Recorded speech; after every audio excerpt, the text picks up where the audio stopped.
Bon début de semaine à tous, mesdames, messieurs, bienvenue. L'émission, c'est le grand soir. Le rendez-vous est pris entre 17h et 18h52 sur Info Télévision. On a beaucoup de plaisir à échanger autour des thèmes qui font l'actualité. Une actualité très chargée pour cette autre semaine qui démarre, on le sait, tout tranquillement, on s'achemine vers le 6 novembre. Une date importante pour le Cameroun qui marque bien sûr la session à la magistrature suprême du président Paul Biya. Une opportunité de refaire le parcours tout au long de cette semaine. Déjà aujourd'hui, on se rappelle, c'était le 4 novembre que l'on notait la démission du président Ahidjo qui cédait ainsi la place 2 jours plus tard au président Paul Biya. On va essayer de savoir ce qu'il faut retenir justement de toute cette actualité autour du 6 novembre, tout au long de cette semaine. Et bien entendu, ce sera en votre compagnie. Mais avant, on va parler d'un autre sujet qui nous préoccupe, on le sait, depuis la semaine dernière. Les consommateurs de boissons alcoolisées ont noté une nette augmentation du prix de ces boissons alcoolisées. La sortie du ministre du Commerce vient mettre un terme aux spéculations autour de cette hausse du prix. On va questionner donc si finalement on a augmenté, on n'a pas augmenté. Qu'est-ce qu'il faut faire pour s'assurer que sur le terrain, tout cela soit effectif. On parlera également des prépayés. Même son de cloche.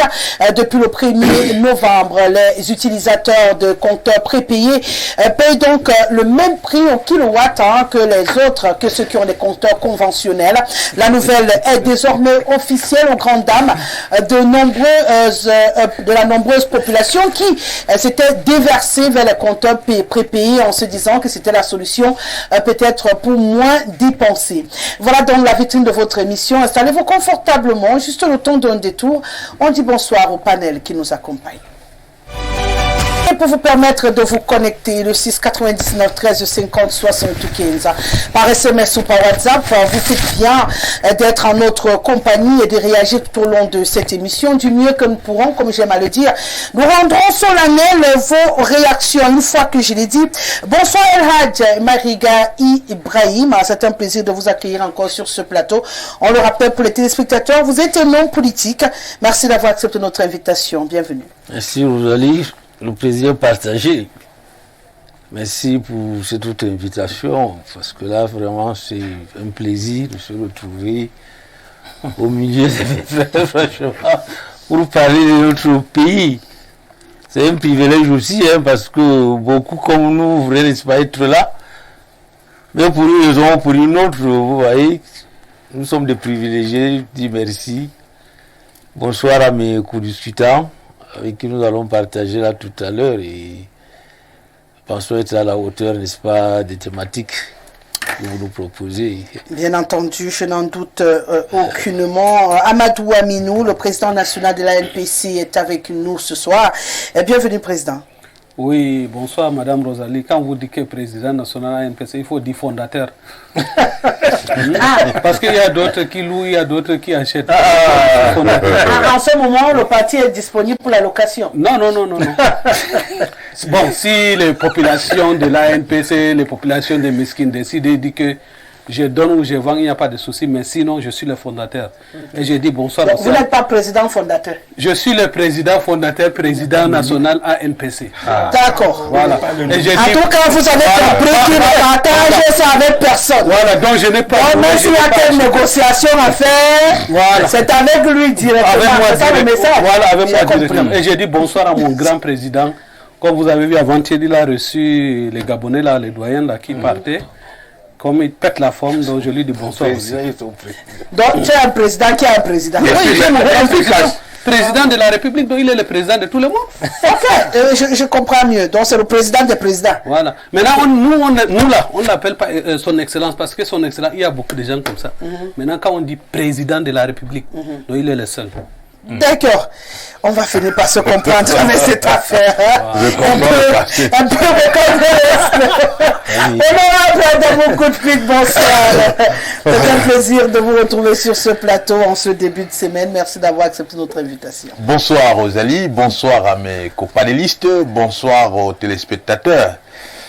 C'est toujours avec beaucoup de plaisir qu'on défère à vos invitations pour pouvoir continuer à contribuer à édifier nos téléspectateurs dans la compréhension des différentes thématiques qui sont les vôtres. Je crois que pour ce soir, on sera encore à la hauteur. Je salue avec beaucoup de respect mon président national, elle qui est président national d'un parti politique qui est digne de ce nom. C'est-à-dire qu'il n'y a pas de super président des partis. Lui souhaiter tout le bonheur dans la mission qu'elle est en train d'accomplir actuellement au niveau de l'Europe. D'accord. Merci d'être là. Avant que de progresser dans les civilités, je vais demander une légère transition à ma diffusion et bien entendu, et puis on revient. Voilà, on va donc poursuivre la civilité sur ce plateau. Benoît Feu-Dieu est avec nous, conseiller municipal là, à la mairie de Yaoundé 7. Il porte bien sûr la bannière du RDPC sur ce plateau. C'est un plaisir de vous accueillir, monsieur le maire. Bienvenue. Bonsoir, madame Rosalie. Bonsoir à vos nombreux téléspectateurs. Bonsoir à vos illustres invités. Et bien sûr, le cinquième et non des moindres, secrétaire général de l'Union des populations du Cameroun, Sylvestre Lebel Niak est avec nous ce soir. Bienvenue, SG. Madame Guessele, bonsoir. Le 3 novembre 1960, à Genève, était assassiné le cousin de mon voisin de droite, président de l'UPC de l'époque, l'un de ceux-là qui ont théorisé la réunification du Cameroun, son indépendance et effectivement l'élévation plus rapide du standard de vie des Camerounais. J'ai nommé Félix Roland Moumié. Je voudrais donc, au moment où nous célébrons ce nombre de choses, à ma façon, m'arrêter un moment pour avoir une pensée pieuse pour la mémoire de ceux-là, tous, mais également celui-là, qui a donné sa vie pour que ce pays soit beaucoup plus mieux que ce qu'il est aujourd'hui. Lorsque je l'ai dit, je voudrais dire bonjour et bonsoir à mes co-discutants avec qui j'ai toujours le plaisir de partager le plateau. Et bien entendu, vous remercier pour cette autre invitation. Merci une fois de plus d'être là, monsieur le maire. On connaît le principe sur ce plateau. Dernier salué, premier à intervenir. Avec vous, on va donc rentrer dans ce premier sujet. Je le disais à l'entame de cette émission, depuis le 1er novembre de l'an de grâce 2024, c'est officiel sur toute l'étendue du territoire, donc il ne faudrait pas être surpris au moment des factures. Et pour ceux-là qui ont noté quand même qu'en chargeant les prépayés, ça mettait moins long avec le même montant. C'est simplement que désormais, avec les prépayés, on paye le même prix qu'avec les compteurs normaux. Conclusion de course, beaucoup de grincements dedans. Mais l'annonce avait déjà été faite, ça a juste été confirmé. Une situation qui n'est pas toujours pour faire plaisir. La structuration d'une facture n'est pas pour faire plaisir aux gens. Elle doit montrer ce nombre de données sur le plan financier. Maintenant, il faut reconnaître qu'au-delà du fait qu'on a cru à un moment donné que les prépayés étaient réservés à une certaine classe sociale, ce qui n'est pas vrai. C'était une injustice que de consommer la même énergie et de payer différemment, honnêtement. Mais je pense qu'on a différencié ça autrement. Dans la facturation, il y a toujours une tranche sociale. Je pense qu'il va jusqu'à 90 kWh. Lorsque vous dépassez ça, ça veut dire que vous avez plus de matériel et donc vous avez plus de moyens. Et c'est tout à fait compréhensible. Je ne parle pas des chiffres. Je parle du principe de la facturation.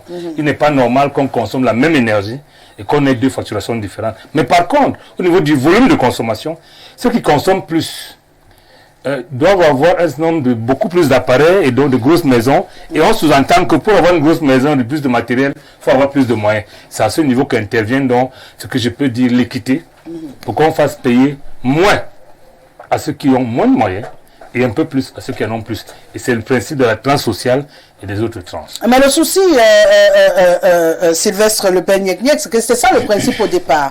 On supposait que ceux qui allaient prendre des compteurs prépayés, c'était toi des locataires de certaines grandes maisons qui avaient donc justement des petites consommations. Mais on a constaté que même des grandes maisons, nouvellement construites et tout, ont opté pour des prépayés. Donc à ce niveau-là, cette différenciation ne se fera plus puisque c'est vous qui chargez, mais là-bas on défalque le même montant selon la vitesse à laquelle vous consommez. La différence des prépayés d'avec les autres consommations, c'est que vous payez à chaque moment ce que vous avez. Et vous devez consommer ce que vous avez payé. Il faut qu'on se comprenne. Ça, en réalité, au lieu d'immobiliser peut-être 30, 40, 50, 100 000 francs une fois, pour le mois, on vous permet de payer en petites tranches. En petites tranches. Et j'avoue que même dans la facturation normale, quelquefois c'est acceptable, c'est accepté sans qu'on ne le dise. Lorsque vous allez sur Orange Money, sans publicité, pour payer votre facture d'énergie, on vous demande si vous payez la totalité ou partiellement. Arrêtez, c'est le même principe.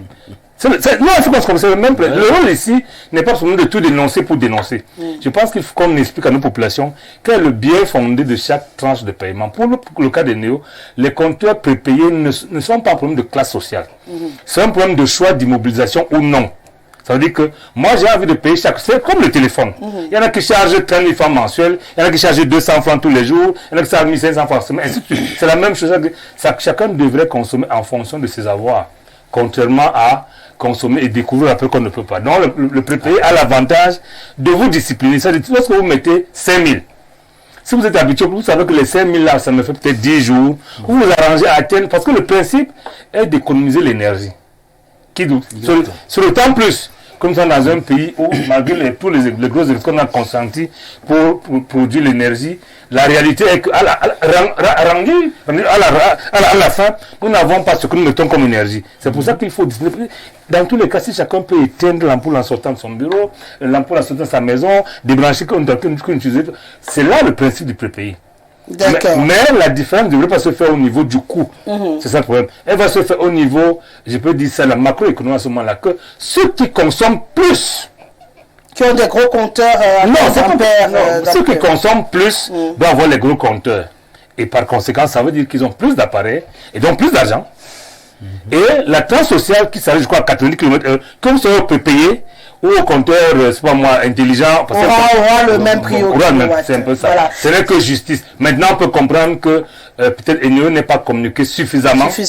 Et c'est ça le problème. Justement. Maintenant, comme ils n'ont pas fait, sans être payés, comme c'est nos populations, on se fait leur relais pour essayer d'expliquer. C'est clair, hein, c'est important de le comprendre parce qu'il y en a qui ne comprennent pas et qui ont cru que c'était une arnaque qui était en train d'être lancée, monsieur le maire.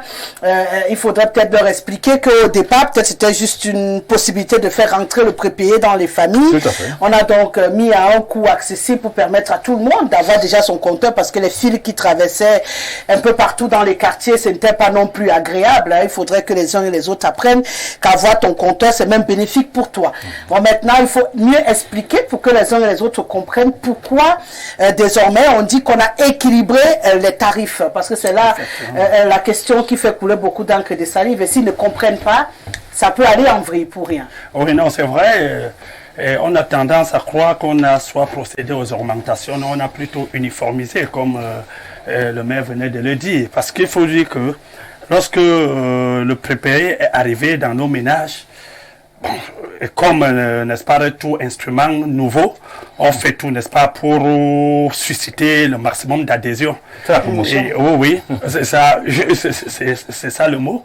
Et on a donc, rendu à ce jour, on a suscité cette adhésion et le chiffre allait de manière exponentielle. On a constaté donc la demande puisque Eneo est en train de projeter même déjà la pose d'au moins 800 000 compteurs prépayés déjà dans les ménages. Alors qu'il était bien évidemment temps qu'on retrouve la réalité, qu'on sort, n'est-ce pas, de la promotion pour revenir à la réalité. La réalité est que quand on dit seulement là, peut-être des gens, certains ne comprennent pas bien. Vous voyez, les prépayés étaient, ça calait pratiquement sur une même tarification. Ça veut dire quand vous partez donner vos 10 000, vous consommez, avant que ça ne s'épuise, vous partez encore chargé. Ça, c'est tout simplement votre signal d'ailleurs. Donc, alors, ça fait que, contrairement au système post-payé, donc, on sait que quand vous avez déjà atteint 70 kW, vous passez déjà à une autre tarification. Non, avec le prépayé, il n'y avait pas de tarification autre que seul standard. Donc, les gens ont consommé comme ça pendant longtemps. À un moment donné, et comme on a dit, l'équité, il faut, n'est-ce pas, que tout le monde consomme l'énergie de la même façon.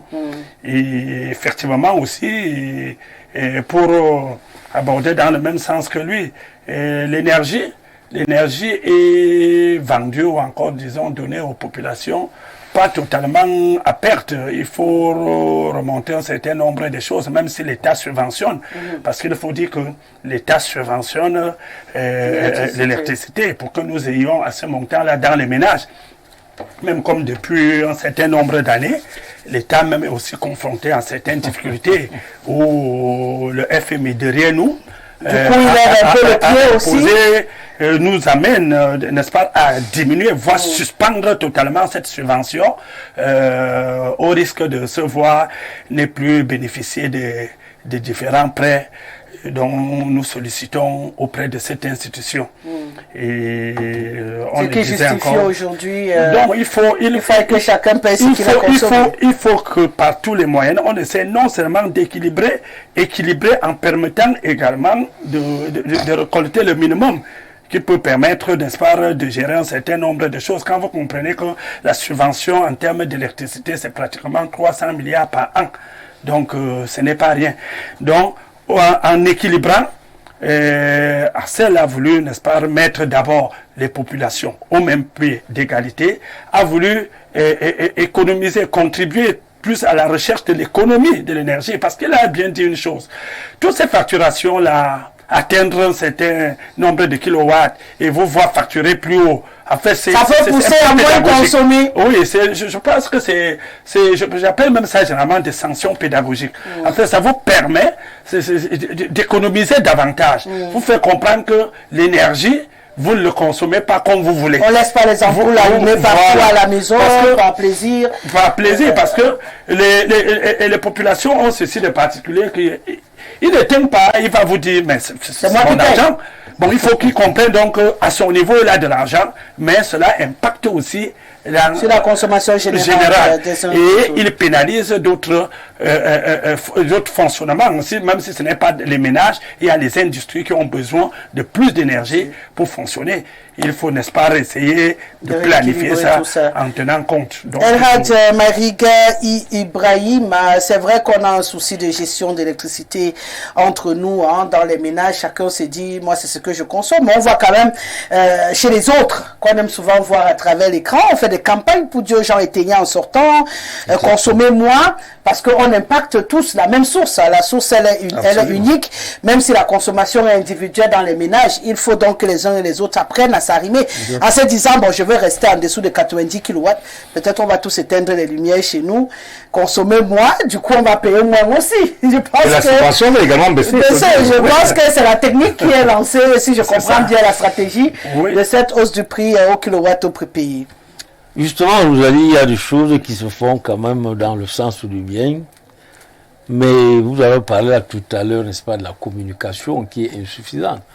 Parce qu'il n'y a pas que la télé nationale, n'est-ce pas, pour aller communiquer. Même quand nous savons bien que l'audimat est du côté, n'est-ce pas, du télé appelé, n'est-ce pas, privé. Que ces gens apprennent. C'est-à-dire, ils font la même chose que notre gouvernement, qui ne communique pas au mépris du peuple. On peut faire, même quand c'est bien pour eux, on n'explique pas suffisamment. Harmoniser, n'est-ce pas, les prix, c'est une bonne chose. Parce que quand ce compteur prépayé est arrivé, ça a suscité beaucoup de... Les gens ont refusé carrément. Ils ont imposé à certaines personnes, ils venaient dans des domiciles, arracher le compteur, placer, n'est-ce pas, le compteur prépayé. Beaucoup n'ont pas compris. Aujourd'hui, on parle d'harmoniser le prix, c'est une bonne chose.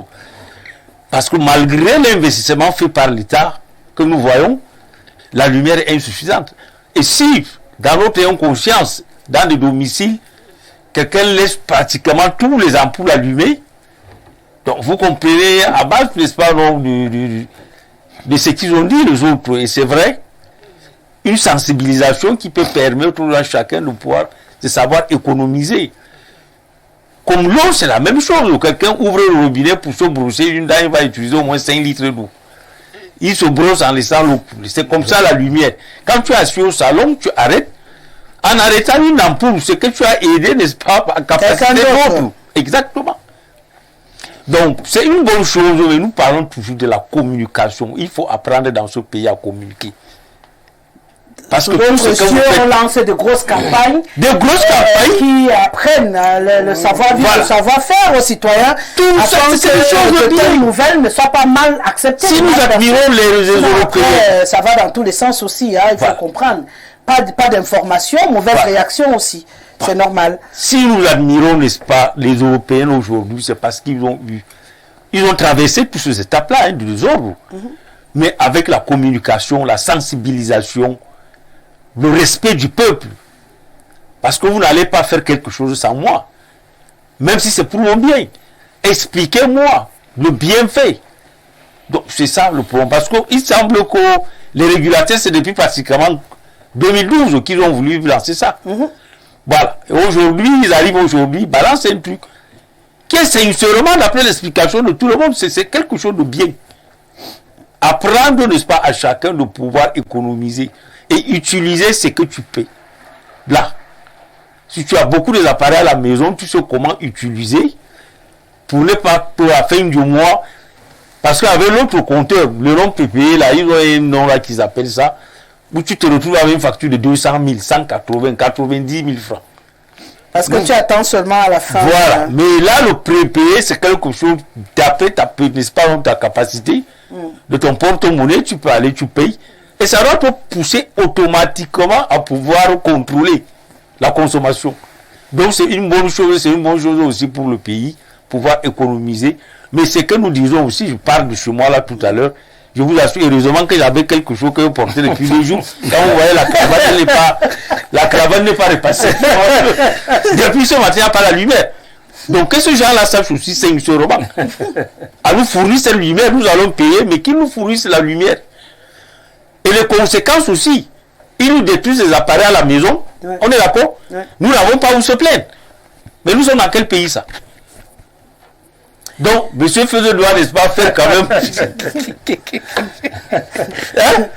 Vous allez porter ça, n'est-ce pas? Heureusement, nous sommes avec honorable aussi. Parce que les incendies dans les maisons, on est d'accord? Ouais. Qui tuent les familles, mais personne. Tu dois aller porter plainte à qui? Les appareils à la maison, quand tu coupes la lumière, ils renvoient, ça vient avec une force. Ça détruit presque tout. C'est pourquoi on demande de débrancher. Donc, s'ils nous demandent de payer, nous allons payer la 10 minutes après le retour de l'électricité. Je pense que c'est le principe. Mais si tu n'es pas à la maison, tu n'as pas tes appareils avant de sortir. Je dois débrancher mon frigo parce que non. De tension. Je dis qu'ils apprennent à nous donner la bonne lumière et la lumière propre aussi. Nous allons payer, qu'ils harmonisent tout ce qu'ils veulent, qu'ils changent le compteur, mais qu'ils nous donnent la lumière. C'est le plus important. C'est le plus important. Voilà. On sait, président, mais donnez-nous la lumière. Je pense que c'est la seule demande qui reste vraie au Cameroun. On n'a aucun problème entre 29 francs augmentés, parce que c'est que jusqu'à 90, ils étaient à 50 francs. 77, c'est pas très. C'est venu 79 francs, donc 29 francs de plus. Je suis une partisane des prépayés, et du compteur normal. Donc moi, je suis entre les deux. Moi, je suis mauvais compteur, le compteur intelligent. Ah. On vous coupe ça. Ce sont les gens qui ont l'argent. Oui, non, ça n'a rien à voir. Ça n'a rien à voir. Ça n'a rien à voir. Le compteur intelligent ne fait pas la demande. On vous installe un compteur. D'abord, il n'y a pas de facture qu'on vous envoie. Vous devez checker. Et puis, c'est ce que j'ai dit. Est-ce qu'on met la qualité là chez tout le monde, monsieur le maire? N'est-ce pas? Combien de Camerounais ont le compteur intelligent? On a choisi. C'est le NG de l'UPC. Ah bon? Tu dois avoir le compteur intelligent dans ta maison. Oui, président. Oui, madame Rosalie, le compteur prépayé là, ici au Cameroun même, nous sommes même en retard. Gabon qui est à côté là, d'autres pays là, avait ça depuis. Nous sommes même en retard. Et même, c'est même bien même pour certains bailleurs qui aiment construire des châteaux qui sont en train de pousser. Parce qu'il y a des locataires qui peuvent venir consommer même des fois. Si les jours qu'il quitte là, il part. Avec les ardoises, c'est 2 millions, 3 millions, toi, les bailleurs, tu payes. Mais si tu mets, tu places les compteurs là, lui-même, il charge son électricité. Voilà. Donc, quand aujourd'hui, tu vois, l'économie est très bien. Moi, je me souviens bien, je connaissais un monsieur, autre responsable, quand il arrive, il trouvait que la lumière est allumée comme ça, là. Lui-même, il éteint. Je l'ai remarqué plusieurs fois. Mais il y a d'autres aussi qui laissent. Et nous sommes les premiers aussi à pleurer, dire qu'on a dosé la facture, on a fait ceci. Bon, je pense que si tout bon... En fait, beaucoup de Camerounais maintenant ont compris que beaucoup même cherchent les compteurs prépayés là. Parce que et l'arnaque est déjà entrée aussi à l'intérieur. Parce que quand tu es chez toi, il y a des fois, peut-être tu n'attends pas, les factures ne viennent pas vite. On vient te couper. Même si tu pars payer, tu es énervé. Il y a des fois, peut-être tu voyages, il n'y a personne à la maison, ou bien madame n'a pas de moyens, peut-être tu es hors réseau, on vient couper. Mais aujourd'hui, quand tu as ton prépayé, toi-même tu contrôles, tu n'as pas de problème. Bon, quand tu dis que arnaque là, ça dépend. Dans chaque endroit, il y a les gens qui arnaquent, il y a les gens qui n'arnaquent pas. Mais beaucoup, moi, je sais, parce que je suis quand même un peu lié avec Eneo. Donc, je connais comment ça se trafique là-bas. Je vois comment non, je ne traite pas avec les trucs. Quand vous voyez même là, Eneo a pris un service, a confié à une autre société. Il y a des sociétés. Voilà. Donc, pour moi, je pense que les prépayés là, ça économise même beaucoup. Quand tu as ton téléphone, tu peux charger, n'est-ce pas? Si tu consommes le crédit fini, tu vas faire quoi? Soit tu cherches l'argent encore, tu peux le mettre, soit tu restes tranquille. Non? Tu restes dans tes ténèbres. Voilà. C'est un problème de sensibilisation. Oui, quand on atterrit avec une information comme ça, automatiquement, quelqu'un qui savait que c'est 50 francs le kilowatt, il réagit mal. Donc, il faudrait qu'on apprenne à développer des périodes de communication pour préparer les citoyens à certaines nouvelles. Ça fait que c'est moins violent. On accepte mieux, on comprend mieux. Parce qu'on a un souci d'éducation dans ce pays. On n'éduque pas les citoyens. Et du coup, tout le monde accueille les nouvelles qui arrivent toujours avec le coup de poing prêt à bagarrer. Ne soyez pas surpris aussi, honorable. Vous avez apprécié ou vous faites partie de ceux qui trouvent que ça a encore usé les Camerounais? Non, écoutez, Rosalie, Eneo va se frotter les mains de constater qu'il a les agents commerciaux sur mon plateau. Il n'a pas expliqué les avantages d'un nouveau produit qu'on veut mettre. Moi, je sais que dans l'économie, lorsqu'on veut mettre sur pied un nouveau produit, on investit pour sa promotion. Ouais. Et la promotion consiste à vulgariser non seulement la connaissance de son utilisation, mais également les avantages liés à son utilisation. Liés à son utilisation. Eneo ne fait rien et maintenant, parce qu'elle sait que bon, il y a des communicants politiques qui vont faire le travail. Bon, ça va. puisque ah bon, vous pouvez le d'accord. Non, vous savez, non, c'est difficile quand on est honnête. Ouais. De dire autrement, de parler autrement, puisque les avantages, on les a énumérés ici, la discipline dans la consommation de l'énergie, parce que le Cameroun en a besoin, nous courons derrière le nombre de kilowatts qu'il faut pour que le Cameroun, notre économie puisse être servie, mais quand on sait qu'il y a des gaspillages au niveau de ménage, bon, on peut donc se réjouir qu'avec un nouveau produit comme le compteur prépayé, ça va un peu discipliner. Et ça va procurer cet avantage de pouvoir maîtriser son budget d'électricité. Et ça, c'est important pour des ménages. Mais il faut relever une chose qui semble ne pas suffisamment préoccupée. C'est que entre l'introduction d'un nouveau service qui offre des avantages en termes d'utilisation et la tendance à augmenter le prix. Parce que il faut lire, si tout le monde l'a vu comme, si je ne me suis pas trompé, la tranche qui était facturée à 50 francs, il semble que ça va glisser à 79 francs. Oui, c'est pour ça que je parlais d'une augmentation de 29 francs. Alors, il y a 29 francs d'augmentation, ce qui n'est pas admissible.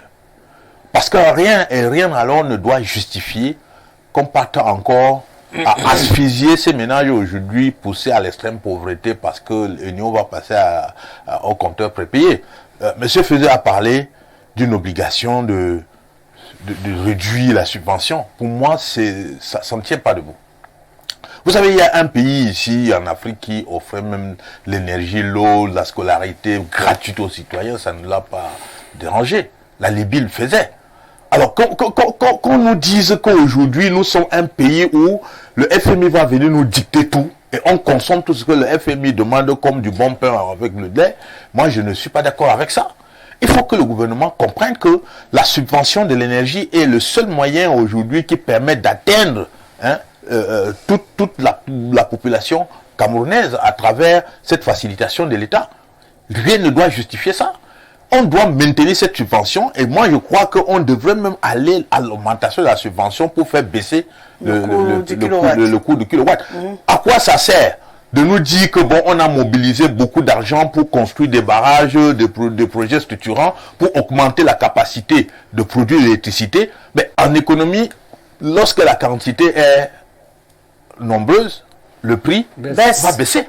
Mais comment on va justifier que plus on augmente les barrages qui doivent nous produire davantage d'électricité, c'est à ce moment qu'on choisit de dire qu'on va augmenter 29 francs. C'est inadmissible. Nous ne pouvons pas, on ne peut pas accepter ça.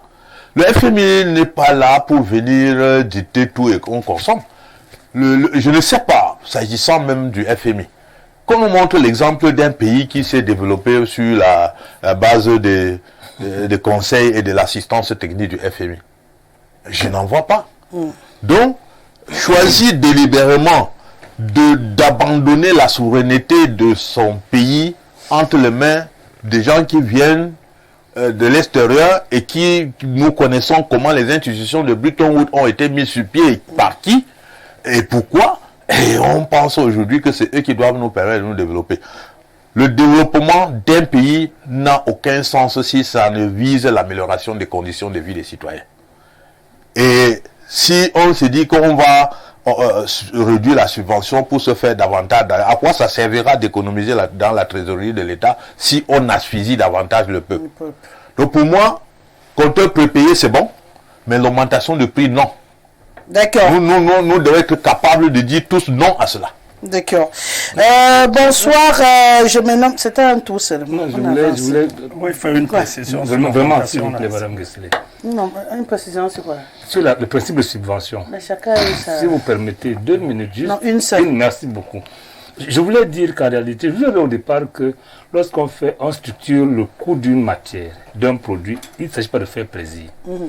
Le véritable problème, c'est que nous consommons les barrages les plus chers du monde, qu'on a les plus chers du monde. C'est la catastrophe. Ah ouais. C'est ça le danger, parce qu'en réalité, ailleurs on fait 500 mégawatts avec 500 milliards. Mais nous, on arrive à faire des barrages à 170 mégawatts à 710 milliards. Je pense qu'il s'agit des montages financiers qui sont volontairement grossis inutilement. Il faut le dire, hein, parce qu'en fait, l'impact de ces détournements, j'avais des détournements de fonds publics, c'est ça le prix. On indexe le prix sur un faux coût de production. Je prends un exemple. Vous ne pouvez pas imaginer qu'on construise des barrages les plus chers, mais sans ligne de transport d'énergie. C'est deux projets différents. Donc à la fin, je pense qu'il y a des gens qui font au Cameroun comme si c'était en transit. Et je pense qu'il faudrait faire attention à ça. Parce qu'à la fin, je crois que la subvention ne se justifie que lorsque l'État n'arrive pas à couvrir les besoins. Mais pour moi, ce n'est pas le cas. Il y a une structure des prix qui est indexée sur un faux coût. Je prends un exemple pour comment on l'a très bien compris. Si j'achète ce téléphone à 100 francs, je le facture à l'État à 500 francs. L'État, pour l'État, le coût pour son téléphone, c'est 500, alors qu'on a 100 francs. Il y a 400 francs de trop. Ce qui fait donc, si on subventionne le téléphone là, à 300 francs, en réalité, on a toujours volé 100 francs. Donc, il suffit qu'on fasse des vrais montages financiers, qu'on y mette un peu de patrimoine sur le monde des projets, que ce ne soit pas l'objectif de passer un marché, que ce soit l'objectif de voir un projet s'exécuter et servir les populations. En ce moment-là, je pense qu'à défaut de la finir complètement, on va baisser au structure minimum possible les subventions. Vous vouliez aussi une minute ou il a bien expliqué, on peut avancer? Bon. Non, il a expliqué. À sa manière. À sa manière. Et je pense je voulais d'abord dire que je suis très loin d'être le défenseur des néo, hein, comme a pensé l'autre. Et nous, c'est l'État du Cameroun. Non. Et nous n'est qu'un concessionnaire. Voilà, entre parenthèses, oui, bon, nous connaissons que l'État, n'est-ce pas, défaillant? Non, n'est pas défaillant. Ok, d'accord. Non. Et je voudrais dire ici que ce que nous tentons d'expliquer ici, c'est le travail du régulateur. Ce n'est même pas celui des néo. Celui des néo est encore loin d'être expliqué. Et c'est pour ça que je voudrais dire à Ibrahim que la mission qui me chargeait auprès de néo est vraiment d'avance. D'accord. Chacun doit venir expliquer ses problèmes avec les mêmes qui ne sont même pas résolus avec Eneo. D'accord. Donc je préfère m'arrêter au niveau de la réalisation. C'est clair. Je crois que nous avons expliqué tel. Parce que même l'histoire de tarification là, il est vrai qu'il y a encore certains détails un peu. C'est d'appeler les concernés pour venir expliquer. Mais je dis de manière générale, on ne peut pas dire qu'il y a augmentation. de manière générale, il n'y a pas augmentation. Il y a tout simplement uniformisation. Qui donne semblant d'avoir augmenté sur certaines doses. Uniformisation, c'est quoi? Non, mais uniformiser les prix. L'uniformisation des prix. Non, je ne parle d'uniformisation. L'uniformisation, c'est quoi, monsieur Fezeux? C'est-à-dire que vous aviez une tranche de consommation. Lorsque vous ne dépassez pas, on vous facturait le kilowatt à 50 francs. Maintenant, la même tranche vous sera facturée à 29 francs. Vous parlez de quelle unification? Non. C'est pas ce qui nous a été dit. C'est pas ça. Il y a effectivement des facturations en fonction des besoins qu'on ressent chez chaque consommateur, qui reste pareil. Le changement, c'est beaucoup plus au niveau du prépayé pour le ramener dans le même système de consommation que les post-payés. Au niveau du prépayé, ça non, même du compteur normal. Bon, moi, je sais pas. Le prépayé, c'est comme ça. Il n'y a pas eu une augmentation précise qui a été signalée. Ça, ils expliquent bien qu'il s'agit, et c'est pour cette raison que nous avons dit qu'il y a malheureusement des déficit de communication. On se débrouille aussi à collecter les informations comme on peut. Et je pense que le régulateur prend l'information du peuple comme une faveur qu'on leur fait. C'est ça le danger.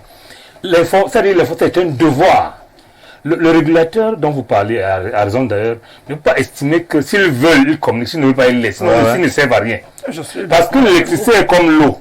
Comme le prix de la bière, c'est soumis à discussion avant homologation. Ce n'est pas un prix qui obéit à une situation normale des prix. Vous comprenez? Dans ces conditions, c'est des produits de base. Dans ces conditions, le régulateur doit faire, à défaut de... Parce que NEO, pour moi, c'est un vendeur. Il faut qu'on se comprenne, c'est un vendeur. Et NEO ne produit pas l'énergie, ne le transporte pas. Il fait la facturation, ce qui nous a dépassé. C'est comme si tu as ta boutique. Tu achètes la marchandise, tu construis la maison, tu fais les étals, après tu ne peux pas vendre. Tu confies à quelqu'un d'autre. C'est le schéma. Peut-être que c'est trop... Mais c'est ça, en réalité, le schéma. Mais le régulateur qui doit être le défenseur du peuple, qui doit gérer le niveau de consommation, et donc le niveau de vie, et donc de capacité de paiement de l'électricité, fait quoi? D'accord. Juste à titre d'information pour sortir de ce sujet, les nouveaux tarifs seront organisés par tranche de consommation avec des prix différenciés selon le niveau de kilowatts consommés. Pour les résidents, les tranches tarifaires sont donc de 0 à 110 kilowatts, 50 francs, sans TVA. De 111 à 220 kW, 79 francs, sans TVA, et bien sûr de 221 à 400 kW, 94 francs avec TVA. Donc ça c'est juste à titre d'information. On prend deux réactions et puis on passe à la suite. Bonsoir Madame Rosalie, modèle du journalisme en Afrique. Et à ton riche panel, et un bonsoir particulier à Monsieur Amadou Aminou, président ANPC allié numéro 1 du président de la République, son Excellence Paul Biya. Concernant le PPE, rien de modification, mais juste une uniformisation des services et la consommation reste intacte. Et joyeux anniversaire à l'homme du 6 novembre, le patriarche savant Paul Biya, sans oublier le PDG d'Info TV, M. Mva, qui ne cesse d'informer, sensibiliser, éduquer et orienter chaque jour les Camerounais avec des grands débats et des émissions de qualité. Abdourahmane Sidi, doctorant. Bonsoir à tout le monde sur le plateau. Le débat est très intéressant. Le PPE est très utile car ça permet à chacun de facilement minimiser sa consommation. De plus, lorsque vous êtes en location dans un grand bâtiment, vous ne subissez plus les coupures de tout le bâtiment à cause d'un locataire rebelle, par exemple. Voilà. Bonsoir Rosalie. Eneo a beaucoup de sous-traitants qui sont incontrôlables, raison pour laquelle il y a beaucoup d'arnaques à Eneo. C'est des choses qui n'existaient pas quand on avait la Sonel. L'État lui aussi ne fait aucun effort pour faciliter les choses à la population. L'État ne paye pas ses factures à Eneo et c'est le simple citoyen qui en subit.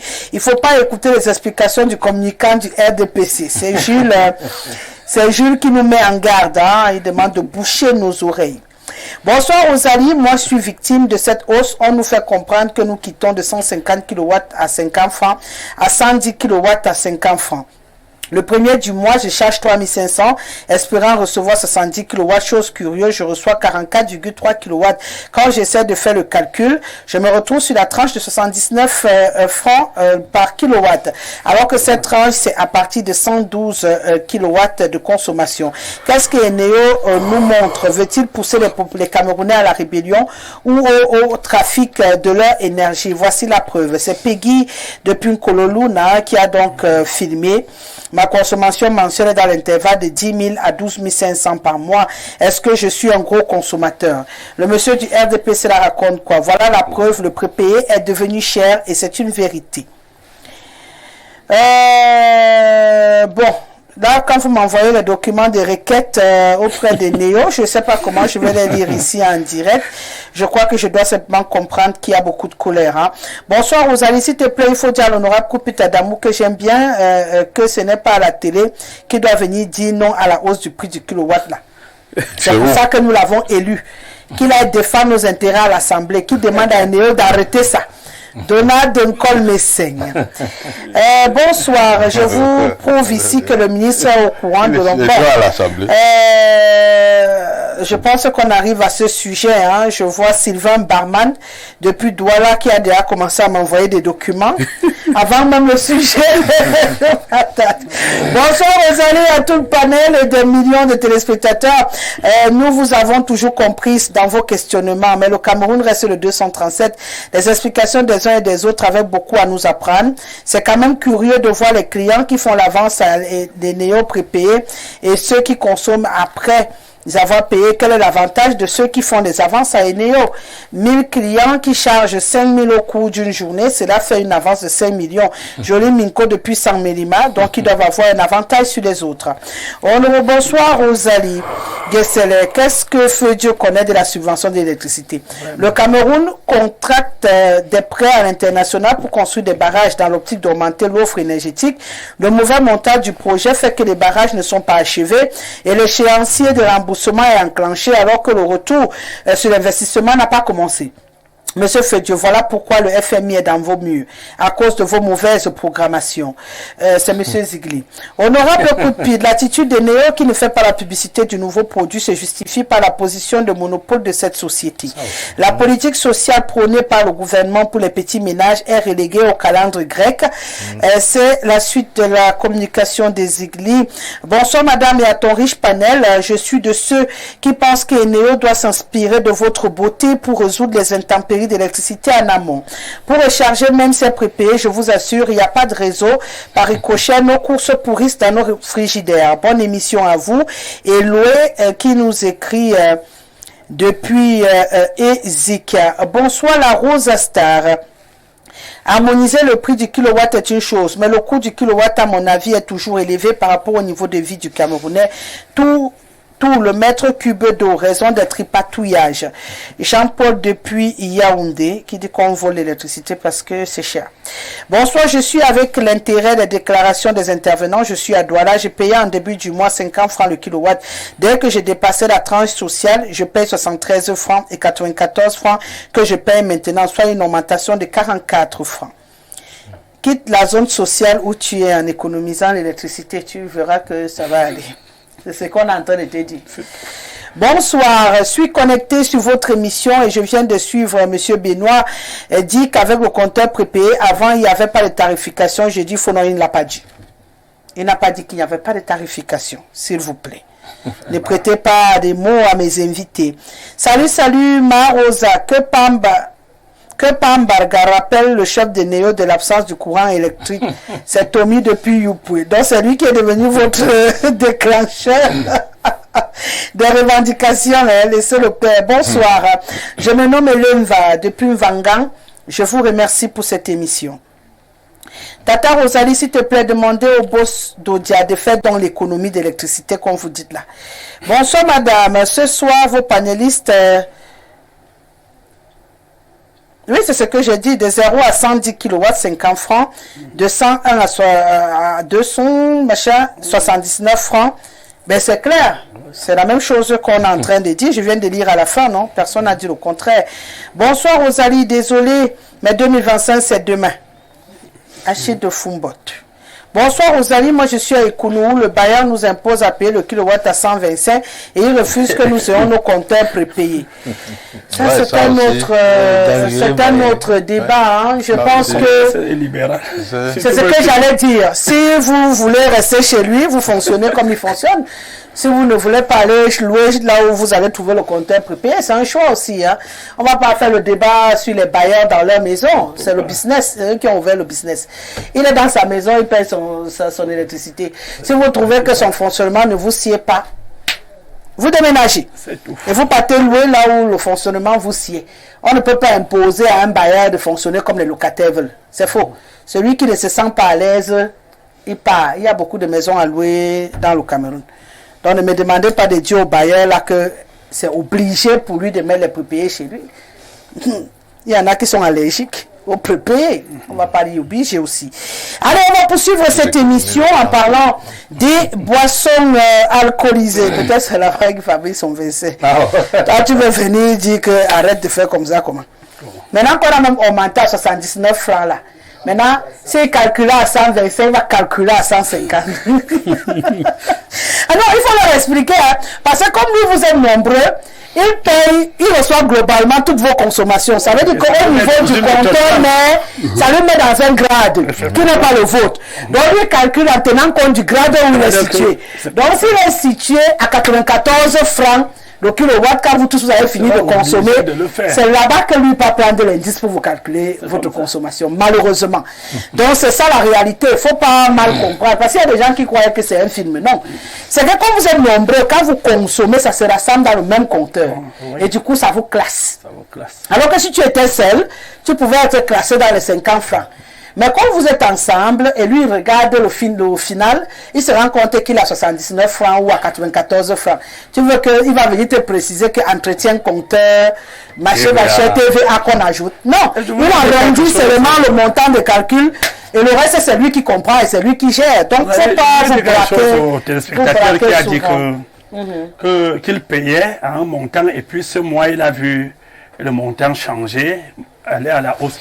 Bon, c'est à peu près les informations qu'on a eues chez Eno et Arcel. Ils disent donc que ceux qui payaient vont se retrouver progressivement dans la régularisation. Donc ce mois, c'est effectivement, il y a ceux qui ont déjà été régularisés. Dans l'augmentation, c'est ce qu'il disait, ils tiendront compte de vos consommations antérieures pour vous mettre dans le tarif. C'est ce qu'ils nous ont dit. Pardon, il faut laisser. Là, tu es en train de vouloir embrouiller encore l'explication. Non, les gars, non, c'est ce qu'ils ont dit. C'est ce qu'ils ont dit. Les consommations antérieures, c'est-à-dire telles que vous consommiez. C'est à partir de ça qu'ils vont vous mettre dans une catégorie. C'est ce qu'ils ont dit. Donc, il a déjà son augmentation. Il a quitté le 50 à 79. Pourquoi on vit ça au cours de ce mois? C'est ce qu'on leur a dit dès le départ. Que vous êtes quitté de 50. Ce n'est pas objectif. C'est un problème de changement de comportement. L'objectivité dans ça, là, c'est compliqué. Non, non. Nous, on va parler d'une autre situation qui est aussi compliquée parce que j'ai l'impression que les téléspectateurs sont sur le pied des guerres. Je ne sais pas pourquoi. Nous, on va d'abord lire la communication du ministre du Commerce. Je vais être aidé par ma diffusion. On le sait. Hein, moi, j'ai noté également cette augmentation depuis la semaine dernière. On était d'ailleurs ensemble, Ismaël. Lorsqu'on est venu me dire il y a 50 francs de plus, 50 francs de plus sur chaque bouteille. Vous étiez où? Là où vous se connaissez, monsieur. Là où vous connaissez. Et du coup, j'ai demandé pourquoi, j'ai pas eu d'explication. Mais bon, ce que nous on a fait, on est parti. On s'est dit que c'était uniquement à cet endroit-là.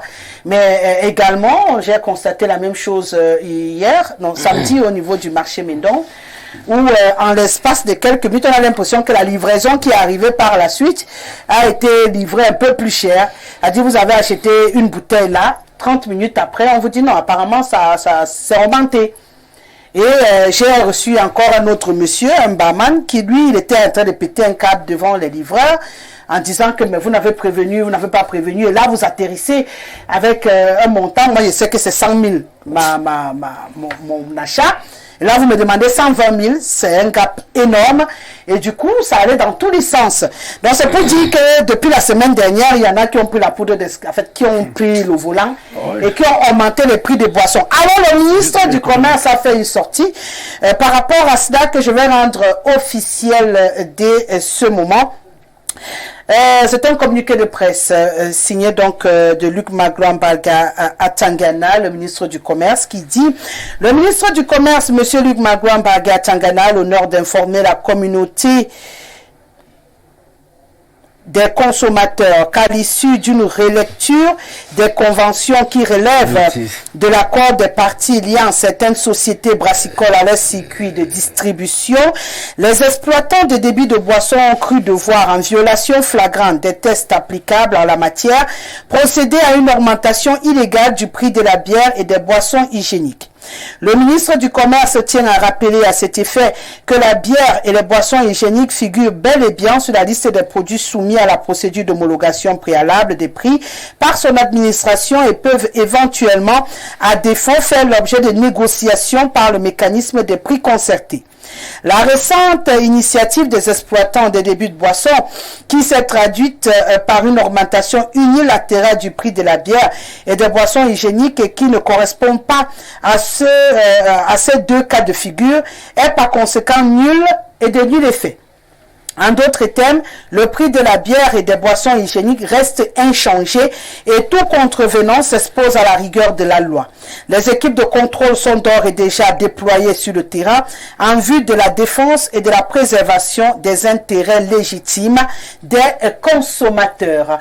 C'est donc le communiqué de presse signé de Luc Magloire Barga Tangana qui vient, honorable, nous dit que en principe, officiellement, on n'a pas augmenté le prix et que ce sont les sociétés brassicoles de façon mafieuse qui ont décidé encore d'appuyer les citoyens camerounais en augmentant le prix de la boisson à la base. Du coup, les barman, eux également, ont augmenté le prix à leur niveau. Et du coup, c'est nous qui payons le prix. Qu'est-ce qu'il en sait, lui? Non, on a dit les boissons hygiéniques, ils consomment les boissons hygiéniques comme ça. Non, on a dit alcoolisé hygiénique. Bon, attendez, même quand ils ne consomment pas, ils l'offrent. Même quand ils ne consomment pas, ils l'offrent. Et en même temps, il est à l'Assemblée. Donc, bon, au niveau, on ne cherche pas à savoir s'ils consomment ou pas. Ouais. Honorable, défendez l'angle des boissons hygiéniques. Effectivement, je ne suis pas un consommateur d'alcool. Mais je suis un représentant du peuple et le peuple qui est consommateur de ce produit. Je pense que ce qui est observé sur le terrain est une tentative dans une situation où tout le monde a l'impression que le pays n'est plus suffisamment gouverné. Et chacun pense qu'il peut faire ce qu'il veut et tout le monde pense, chacun a son intérêt, à maximiser son intérêt, à tirer son épingle de jeu dans une pareille situation. Sinon, le ministre le rappelle, le prix de boisson, qu'il s'agisse de boissons gazeuses ou de boissons alcoolisées, comme c'est le cas actuellement, sont des produits qui rentrent dans la gamme de produits dont les prix sont homologués. C'est-à-dire des prix fixés de commun accord entre les producteurs et le ministère de Commerce. Alors, ce ministre de Commerce a à sa disposition une catégorie de fonctionnaires qu'on appelle les contrôleurs des prix. On ne sait pas où est-ce qu'ils sont, qu'est-ce qu'ils font. Et c'est justement parce qu'ils sont invisibles sur le terrain, inactifs sur le terrain, que les différents opérateurs pense trouver le terrain libre pour pouvoir chacun tenter de faire ce qu'il veut. Or, on sait que dans le contexte camerounais, ce n'est pas un contexte enviable. La consommation d'alcool est un secteur que il faut prendre avec beaucoup de précautions. Parce que ça risque, si on n'est pas suffisamment atteint à ce niveau, on risque de provoquer une colère généralisée. Et la colère généralisée peut mettre la cohésion et la paix sociale en difficulté. Quelle est donc la véritable intention de ces entreprises brassicoles qui, connaissant les tests en la matière, ont quand même décidé d'augmenter le prix en décidant ce qu'elles ont fait. Enfin, c'est automatique. Toute augmentation de prix, que ce soit par le producteur à travers l'augmentation de coûts, ou par l'État à travers les taxes, c'est le consommateur final qui supporte. Voilà pourquoi, du coup, quand ils viennent avec la facture, le barman observe un changement de prix, il va également glisser. C'est évident. Il va indexer à l'instant où il reçoit le prix final. Et maintenant, le producteur, au fur et à mesure que les gens vont ils peuvent pousser les gens à une colère généralisée. Donc, tout ce que nous demandons, c'est que le ministre ne s'arrête pas simplement à pomper un communiqué comme ce qu'on vient de voir là, c'est de mettre effectivement sur le terrain ces fonctionnaires qui ont pour rôle de veiller au respect des prix homologués par l'État, au respect de ces prix par les principaux opérateurs économiques. Il faut qu'on descende sur le terrain, veiller à cela. Ce n'est pas le moment, au regard du niveau d'inflation que le gouvernement tente souvent de justifier par des effets exogènes, notamment la guerre ukrainienne et autres, qu'on vienne encore à l'intérieur dans une situation où rien ne justifie une modification à la hausse de prix d'un produit de haute consommation, qu'on vienne à augmenter simplement, les gens veulent courir derrière les marges bénéficiaires énormes. D'ailleurs que si on entre dans une analyse objective, on va voir que ces entreprises dégagent des marges énormes, des marges qu'on pouvait même être tenté de demander de réduire pour que le prix soit revu à la baisse. Donc pour moi, il faut que le ministre agisse. Il ne faut pas qu'il s'arrête tout simplement à l'information, à la dénonciation. Il faut qu'on agisse pour stopper net cette tentative-là. D'accord. Monsieur Feu-Dieu, à ce que je lis ici, d'après les explications du barman Silva, qui nous écrit depuis Douala, j'ai eu l'occasion de jeter un coup d'œil, il parle de l'augmentation qui s'est faite à travers la taxe de l'enlèvement, qui était de 0 francs jusqu'ici, et qui est de 10 200 francs, et que si on divise les 10 200 francs par le nombre de casiers, on constate qu'il y a 600 francs de plus, et c'est ces 600 francs-là qu'ils ont décidé également de diviser, d'ajouter sur les casiers à déposer. Ça veut dire que c'est au niveau des taxes que ça s'est joué, et eux, ils ne vont pas supporter le coût de ces taxes-là. C'est pourquoi ils ont décidé également d'augmenter le prix de la boisson. C'est le document, il m'a envoyé les factures avant et les factures maintenant, en me signalant que c'est ce qui a été augmenté. Non, je pense et que logiquement, il y a une roubladise qui est en train de se jouer et qui leur impute le montant. Non, ce qui est clair, peu importe, n'est-ce pas, les raisons pour lesquelles ils ont procédé. Ils n'ont pas respecté la règle. Oui, ils sont là dans la vraie délinquance économique. Et je crois que je me joins, n'est-ce pas, à l'approche de l'honorable Koupit pour dire non. On se retrouve dans un pays où par moment chacun veut déjà faire ce qu'il veut. Et pas parce que le pays n'est pas gouverné, mais parce que la délinquance... La raison n'est pas la même. Oui. Cette autre raison, c'est que face à la tolérance administrative, les gens veulent développer de plus en plus une délinquance dans l'économie, dans le domaine les plus sensibles. Je ne voudrais pas également être d'accord. Moi, je pouvais, de manière superficielle, je pourrais même dire les boissons alcoolisées, c'est quoi? On peut même s'en passer. Mais, sauf qu'on ne peut pas prendre le problème ainsi. On peut avoir ajouté la taxe d'enlèvement, peut-être qui était un peu négligée. Qui était 0 francs. Qui était 0 francs. Qui n'était pas prise en considération. Mais ici, là, il faut qu'ils comprennent qu'ils sont d'abord en violation, ils se trouvent d'abord en violation des tests. Qui a homologué le prix utilisé à l'heure, qui tente de faire implémenter en ce moment-ci.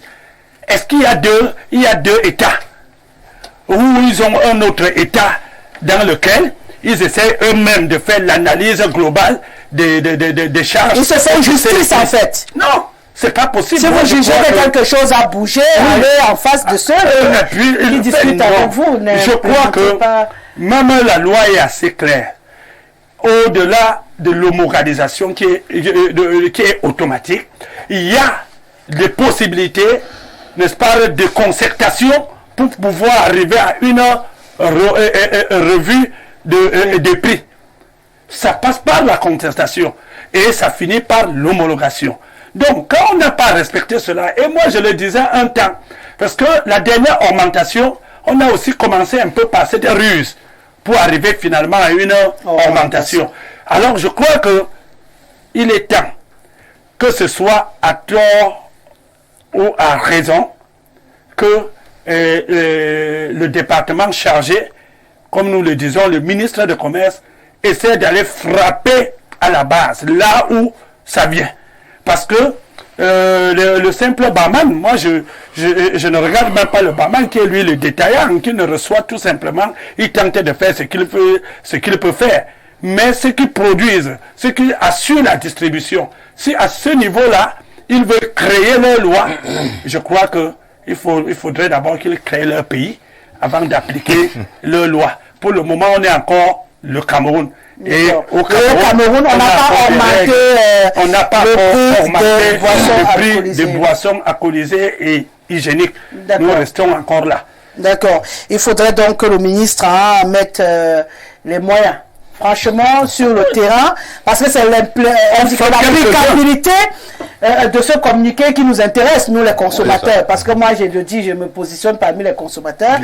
Et c'est clair. Donc, on est content d'entendre, de lire ce communiqué, mais nous, maintenant, on voudrait arriver au bas et que ce soit ça. Il faut frapper ceux-là qui nous augmentent les prix illégalement, monsieur le maire. S'ils refusent de diminuer, on fait comment? Madame Gessile, lorsque j'écoutais mon ami Koupit et mon autre ami, ma tête commençait à faire les calculs et me demander est-ce qu'on peut véritablement faire la politique des prix seulement.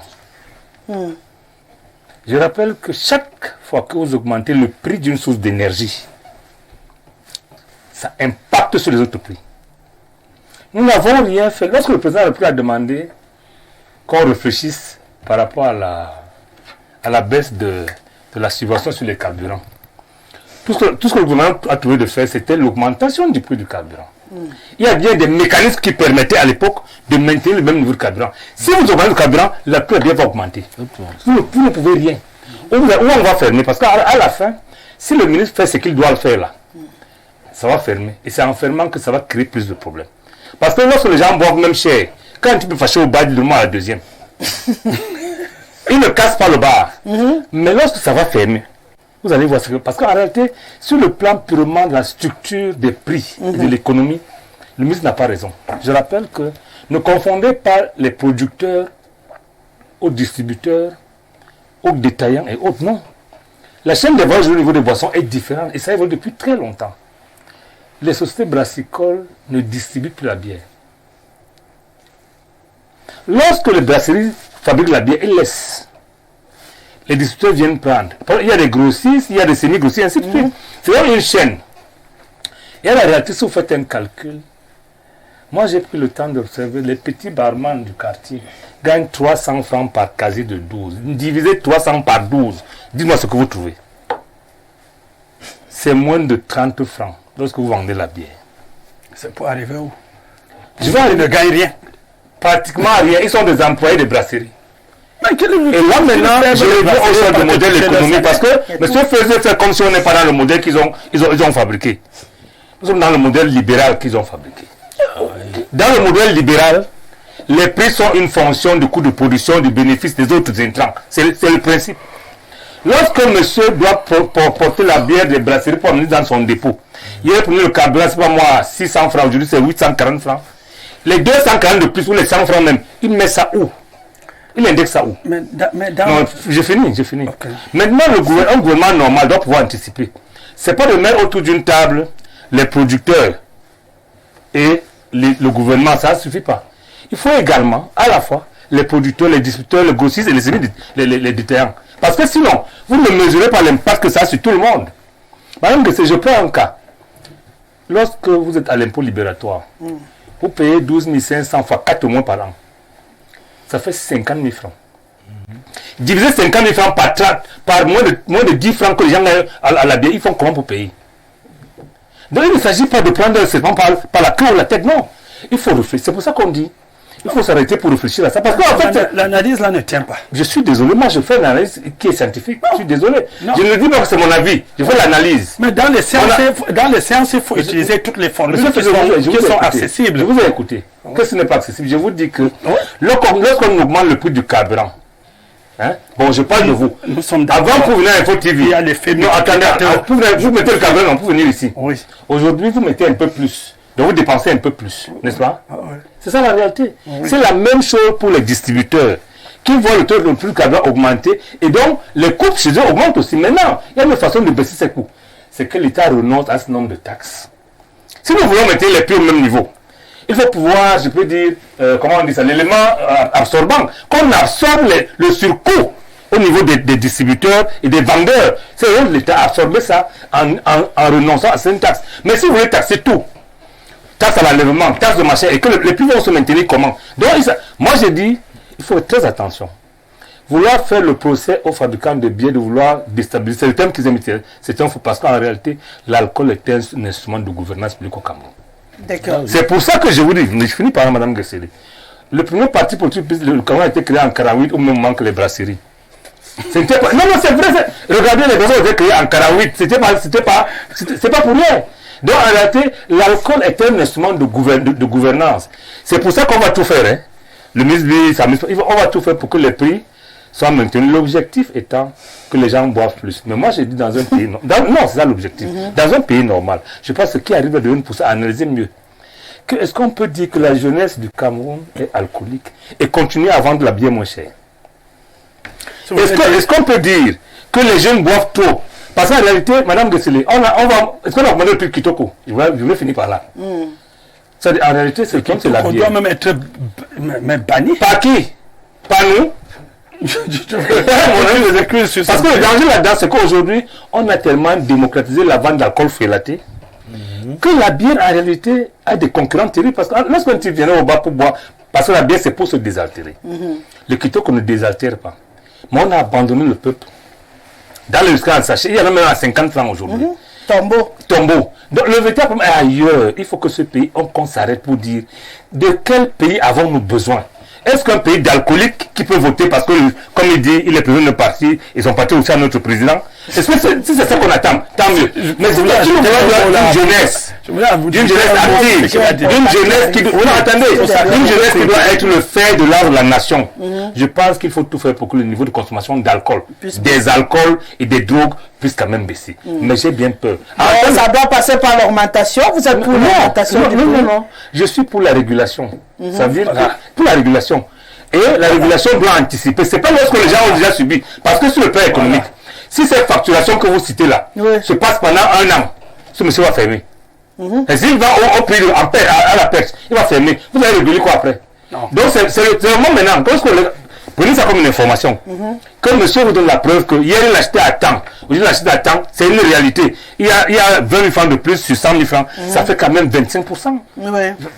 Justement. C'est trop. Donc il faut analyser ça. Si l'objectif est de vendre la bière au même prix, l'État doit renoncer à ce nombre de taxes. En fait, ils doivent s'asseoir pour passer par l'homologation. Parce que c'est ça l'information. C'est que tant qu'on n'a pas homologué, on va mettre les gens pour aller homologuer. En une seconde, je voulais dire ceci. Si on doit augmenter, si on doit... Il n'y a pas de si. Il n'y a même pas de si qui tient.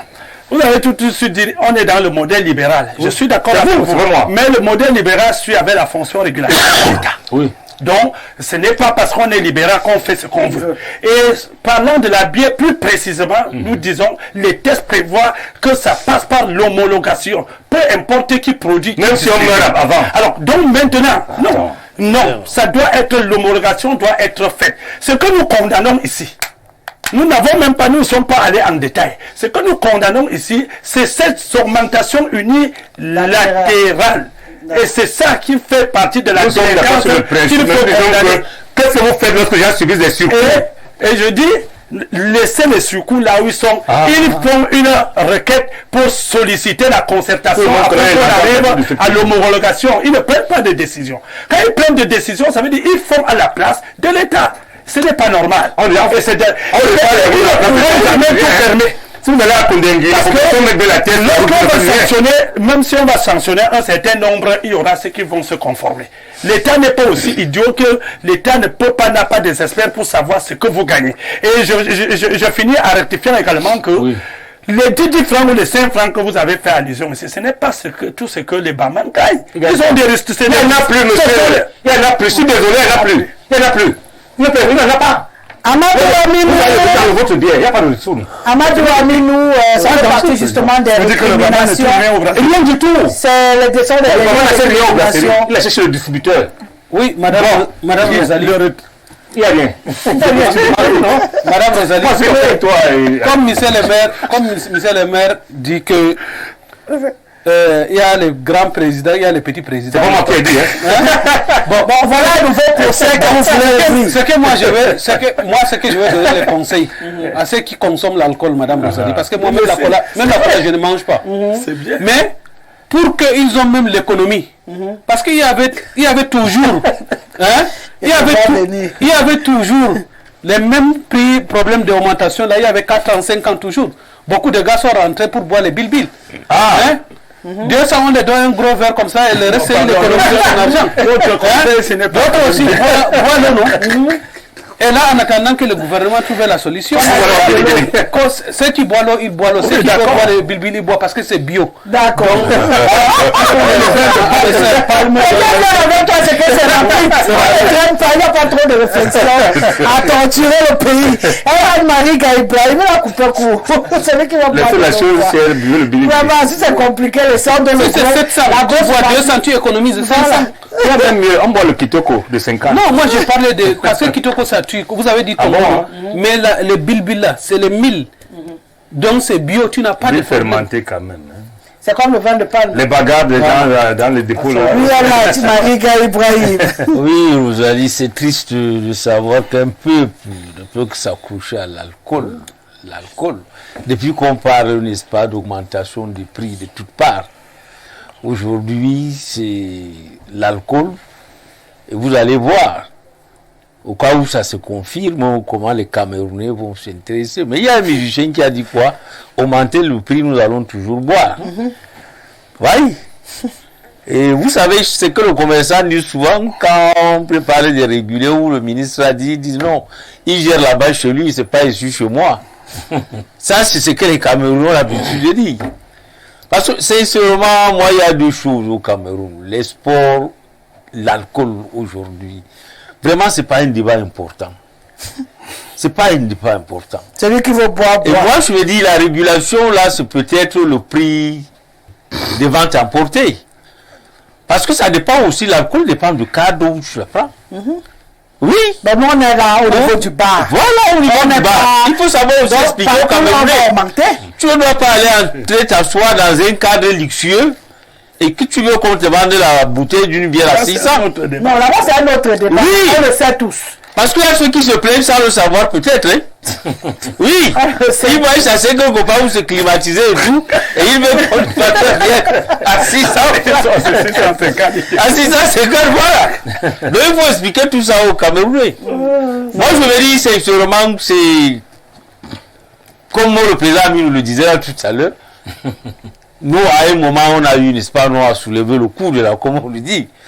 Mais nous avons arrêté, nous ne sommes pas morts, pour autant. Et de deux, si tu arrives quelque part, tu peux prendre une seule bière, ce qui est même conseillé, n'est-ce pas, ou deux, ou trop, tu arrêtes, tu limites. Ça va pas changer que tu vas mettre 50 francs de plus. Oui, tu vas mettre 50 francs de plus. Vraiment, il y a des choses inutiles dans la vie. Donc, ça, c'est clair. Le ministre arrête ça. Non, très rapidement. Le ministre ne peut que dire ce qu'il a dit là, mais il ne viendra pas changer la mentalité des Camerounais. Parce que sur d'autres domaines, il a échoué. Je vous ai dit, depuis qu'on parle de la vie chère au Cameroun, ce n'est pas seulement, n'est-ce pas, sur le cas de l'alcool. C'est vrai. Surtout, monsieur a dit aussi quelque chose de vrai. Vous allez voir la force de l'État au cas où le gars persiste. Parce qu'ils savent que nous sommes quand même à quelques encablures, n'est-ce pas, des élections présidentielles. On parle aujourd'hui de la lumière où beaucoup de gens ne sont pas seulement sensibilisés. On vient vous parler de l'alcool encore. Parce que nous avons, à Théba et le disait, nous allons parler à l'émergence avec un peuple immergé. Les Camerounais boivent beaucoup. Il faut arrêter ça. Il faut arrêter ça. Que l'État n'encourage pas. Oui. Donc on doit émerger. Si ce n'est que pour moi, augmenter même le prix là, que ça devient à 5 000 francs une bouteille, pour que les Camerounais n'arrivent pas à boire. Il y a quelqu'un qui dit, président Aminu qui n'est pas d'aller voir les billes. Je crois que le président de l'Assemblée a dit dans sa famille, il était assis au milieu de ces gens-là, il dit, je vais vous donner l'argent pour aller boire le bilbil. Voilà ce qu'un président de l'Assemblée dit. Assis chez lui, à un parterre de ces gens dans son village. J'ai envoyé mon gendarme, il revient, je vous donne l'argent pour aller boire le bilbil. Donc, c'est fait comme ça, c'est savamment entretenu, on fait saouler les gens pour qu'ils ne réfléchissent pas profondément. D'accord. En tout cas, je m'amusais avec cette fin de réaction de Kalou de Bertois qui dit mieux boire cher que de ne rien boire. Je crois que ça répond suffisamment à notre réflexion en ce moment. On va mettre directement les pieds dans le sujet attendu de tout le monde parce que oui, on est déjà à 18h passé de 20 minutes. Alors juste le temps. Une légère transition, mon cher Anissé Nomo, et puis on va s'intéresser à l'an 42 du renouveau. L'émission c'est Info, c'est sur Info Télévision et c'est le grand soir. De lundi à vendredi, et j'aime à le dire, on est ensemble. On échange jusqu'à 18h52 minutes. Et on le sait, dans quelques jours seulement, 2 jours pour être plus précis, le renouveau va célébrer 42 ans d'existence, qui marque également 42 ans de la session à la magistrature suprême du président Paul Biya à la tête du Cameroun. Donc 42 ans, c'est censé être une fête. Benoît Fedieu, célébrer l'arrivée du président Biya à la tête du Cameroun. Et on se rappelle, c'était un 4 novembre que le président a eu idiot de regretter mémoire avec démissionné pour céder la place 2 jours plus tard au président actuel, puisque c'est le même. 42 ans après, qui est toujours président du Cameroun. On va jouer au jeu. Que retenir à 42 ans. On va le faire avec un peu, on va être bref. Oui, enfin, on ne va pas tout dire, mais on va dire ce qui est important pour chacun. Oui. Voilà, on parle d'abord sur le principe de 3 minutes premier tour. Oui. Déjà, tout simplement, il faut déjà rappeler que le 6 novembre, où le président Paul Biya a prêté serment, en 82, il y a 42 ans, ça veut dire mercredi 6 novembre, ça fera 42 ans. C'est une commémoration, c'est une fête qui est transpartisane, parce qu'elle ne regarde pas un parti politique, c'est une commémoration qui doit être faite par tous les Camerounais. Et ce qu'on doit retenir, c'est que Paul Biya est arrivé au Cameroun en 82 avec un nouvel esprit. Aussitôt, il n'a pas pris du temps pour implémenter, n'est-ce pas, sa marque dans la gestion du pays. Déjà, en ouvrant le pays à la démocratie. Parce qu'il faut dire que lorsque Paul Biya arrive, on est encore dans un système de parti unique où tout était compliqué. Mais avant, parce que les gens ont tendance souvent à attribuer, n'est-ce pas, l'avènement de la démocratie au Cameroun, par exemple, au vent d'Est, à ceci, cela, mais nous avons souvent rappelé qu'avant le vent d'Est de 90, Paul Biya était déjà engagé à démocratiser le pays. Et la première expérience était faite déjà au sein du parti, qui était à l'époque le parti unique, et déjà en passant de la dénomination de l'UNC, Union nationale, à rassemblement démocratique, c'est-à-dire la dénomination est d'abord fort évocatrice. Et partant de cette dénomination, on a testé les premières élections démocratiques à l'intérieur. C'est ce qu'il faut retenir. Non, il faut déjà retenir ça, que le président Paul Biya est venu avec un nouveau esprit. Et rigueur et moralisation.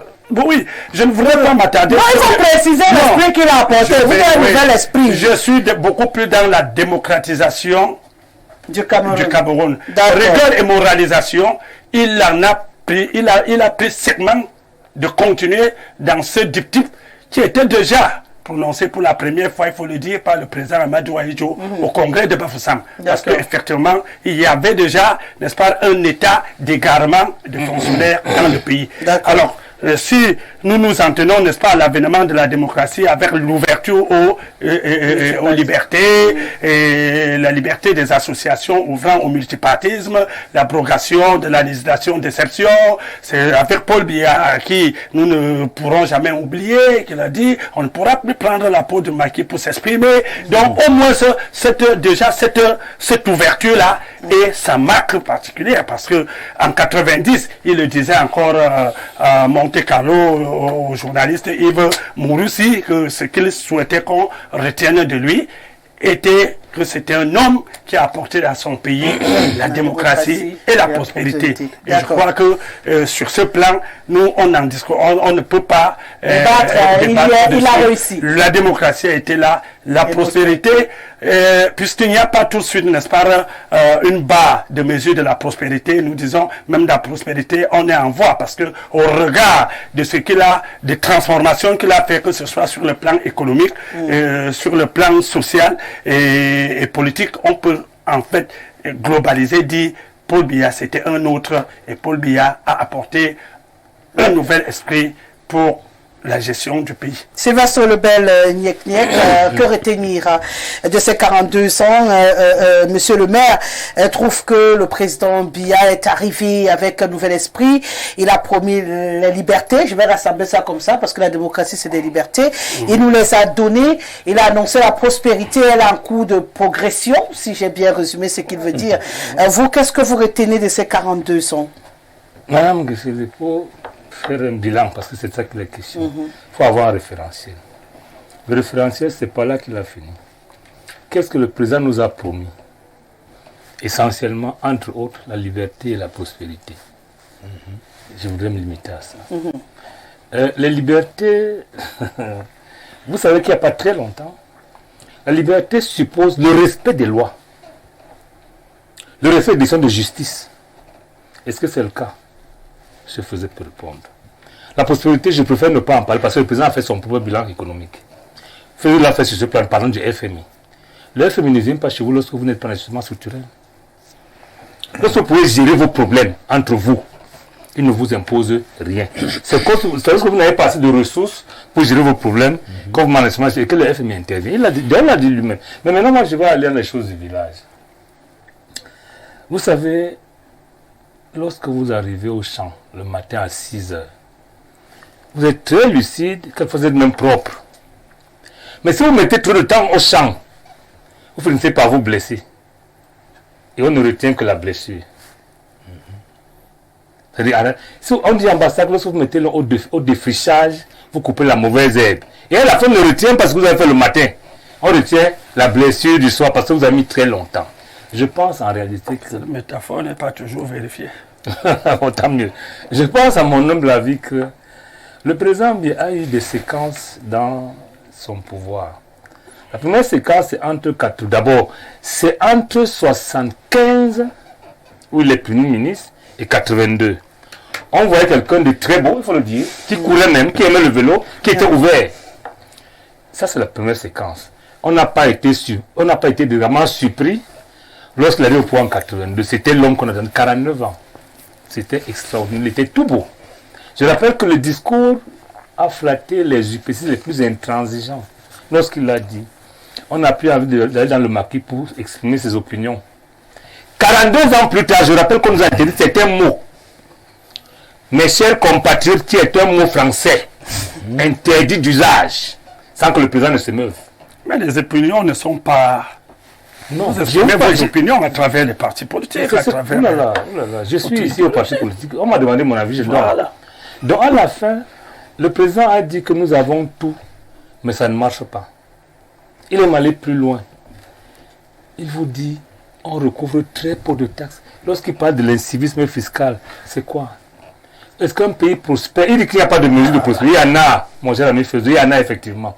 Vous avez l'Institut des statistiques, l'INS, chez nous, qui a des données sur le niveau de pauvreté. Ça inverse. Plus vous êtes pauvre, moins vous êtes prospère. Ça va sans dire. Le taux de prospérité a augmenté aujourd'hui de l'ordre de presque 40%. Comment pouvez-vous dire que vous n'avez pas de mesure? Vous en avez. Maintenant, vous pouvez mettre dans cette analyse-là le peu de l'environnement. Est-ce que ça, je vous le dis, en 84, lorsque le président subit un coup d'État, je dois avouer que lorsque vous êtes face à votre propre vie, il faut reconnaître que ça vous marque. Mais après ça, il y a quand même la période où il a voulu, je peux dire comme ça, si on regarde un peu, créer sa génération d'hommes d'affaires qui ont bu la bière et ont cité Renaud Vincent Bakara. Ça n'a pas marché. Les Pajero. Non, il faut être clair. Ça se passe entre 85 et presque 87. Exactement. Et là, en ce moment-là, si vous regardez, on a dépensé 1500 milliards à créer une gestion d'hommes d'affaires, ce qui est louable, mais échec total. Total. Il faut le dire. Ça fout ce long. Et du coup, à un moment donné, 84, il se renferme donc. Il commence à entendre avec les oreilles des gens, voir avec les yeux des autres, et quelquefois parler par autre instruction. Donc, lorsqu'on regarde ça, c'est un chapelet de bonnes intentions, au début. Mais à la fin, c'est comme un homme qui a mis trop longtemps au champ, et on ne retient que la blessure de 17 heures. Comprennent? Qui comprend? Voilà. El Hadj Maïga Ibrahim, qui vous a envoyé. Bon, je n'attendais Monsieur Fede, je préfère ne même pas répondre. El Hadj Maïga Ibrahim, que retenez-vous? Monsieur le maire dit qu'il a démarré entre autres dans un marathon d'un athlète digne comme Ben Johnson. Ah oui. Et à l'arrivée, il s'est essoufflé. Il s'est blessé. Ouais, Du coup, il n'arrive plus à courir. Et la ligne d'arrivée à l'air d'essayer de reculer. En Afrique, on dit quand quelqu'un dure aussi à la chasse, il finit par confondre les arbres et les animaux. Ça, c'est difficile. Tu vas faire comment ça se fait? Retenir aux 42 ans du pouvoir. Quand quelqu'un dit à la chasse, Il confond les il arbres. confond les arbres aux animaux. Oui, c'est naturel. Quand il tire sur les arbres, il ne tue pas les animaux. Nous sommes de la génération, moi particulièrement. C'est à l'arrivée du président Paul Biya, je vous ai toujours dit. Que vous Je avez. suis parmi les premiers élus, premier président à sous-section au JRDPC de Tibati. Je n'ai jamais démissionné, jamais du RDPC. Mais le temps. Rosalie, pour parler, n'est-ce pas, de 42 ans du président Paul Biya, je crois, le temps d'une émission, surtout. Faites la petite quantité de 3 minutes justement, aujourd'hui. sur cette parcellaire. Vous reviendrez le Juste 6 l'espace novembre faire l'autre partie. Parce que le véritable problème, je vous assure, il faut savoir contextualiser les sur le choses. terrain, il ne pourra pas. Parce que dire que le président Paul Biya, il est arrivé, c'est comme s'il n'avait jamais existé dans le gouvernement un jour. Il ne faut pas aussi tromper la jeunesse, les jeunes. C'est pas une nouvelle personne qui est venue tomber comme ça brusquement à la tête de l'État. J'entends les gens du RSPC dire, n'est-ce pas, qu'ils sont comment les créatures de Paul Biya. On est d'accord. Paul Biya est la créature d'Aïdjou. C'est Aïdjou qui recueille Paul Biya, qui le confie à Ete Kimboumoua. Hein? Il le prend de là pour la présidence, qu'il n'est jamais sorti. Et c'est que beaucoup de gens ne savent pas. Nous, on a eu la chance de discuter, de causer avec les gens plus proches, les parents, de ce groupe-là de personnes. Aïdjou a pris Paul Biya comme un fils. C'est ce que beaucoup ne savent pas. Aujourd'hui, comme c'est déjà, c'est lui qui est au pouvoir, les gens ensemble écartent carrément Aïdjou n'a rien fait pour Paul Biya. Si vous félicitez Paul Biya, si vous faites de Paul Biya un dieu sans dire merci à Aïdjou qui vous a sorti Paul Biya de l'ombre, c'est que vous êtes malhonnête. Et c'est pour ça que je dis le karma existe dans la vie. Toute cette déception que le président Paul Biya vit aujourd'hui, c'est ce qu'on appelle le karma. Et ce n'est pas fini. La déception après déception. C'est le président Paul Biya qui nous dit en 2013 qu'est-ce qui nous manque dans ce pays pour décoller. C'est devant les coupites. Ah, c'est vrai. Tous les prévaricateurs qui étaient là, ils ont applaudi. Oui. Sauf moi. Dans ce même assemblée, on est d'accord. C'était en quelle année 2000, dernière prestation du serment. Le président de l'Assemblée a regardé, monsieur le président, vous nous avez promis la démocratie. Nous l'avons, comme lui, il est toujours nommé. C'est que pour lui, c'est une démocratie. Tout à fait. Il a dit la prospérité, nous attendons encore. Tout à fait, non, c'est vrai. Ils ont encore applaudi.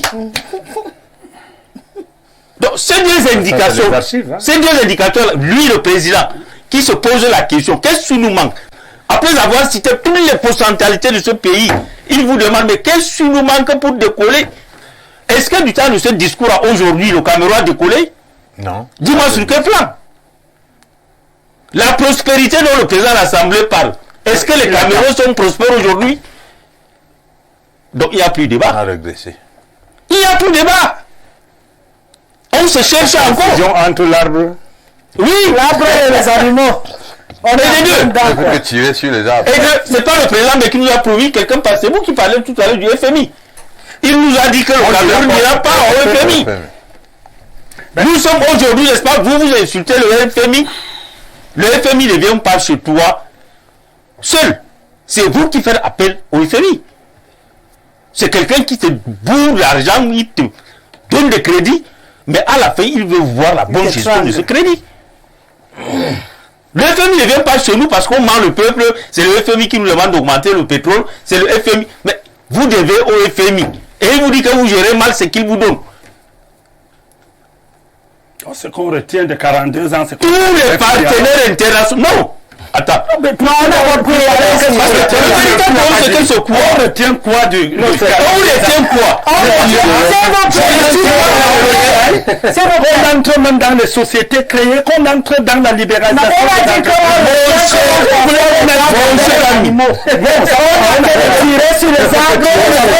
On avance parce que on risque de m'amener. Non, je dis, si on veut rentrer dans l'histoire, démontrer comment on est arrivé au FMI. Tous ces mots que j'ai cités ne sont pas de la bouche d'Ibrahim. De 42 président d'Assemblée. À la parole. Non, on est d'accord. Oui, je sais que c'est difficile. Sauf si vous allez me dire que le président propose de la on cherchait ce qu'on retient en 42 ans. Non, on attend de pas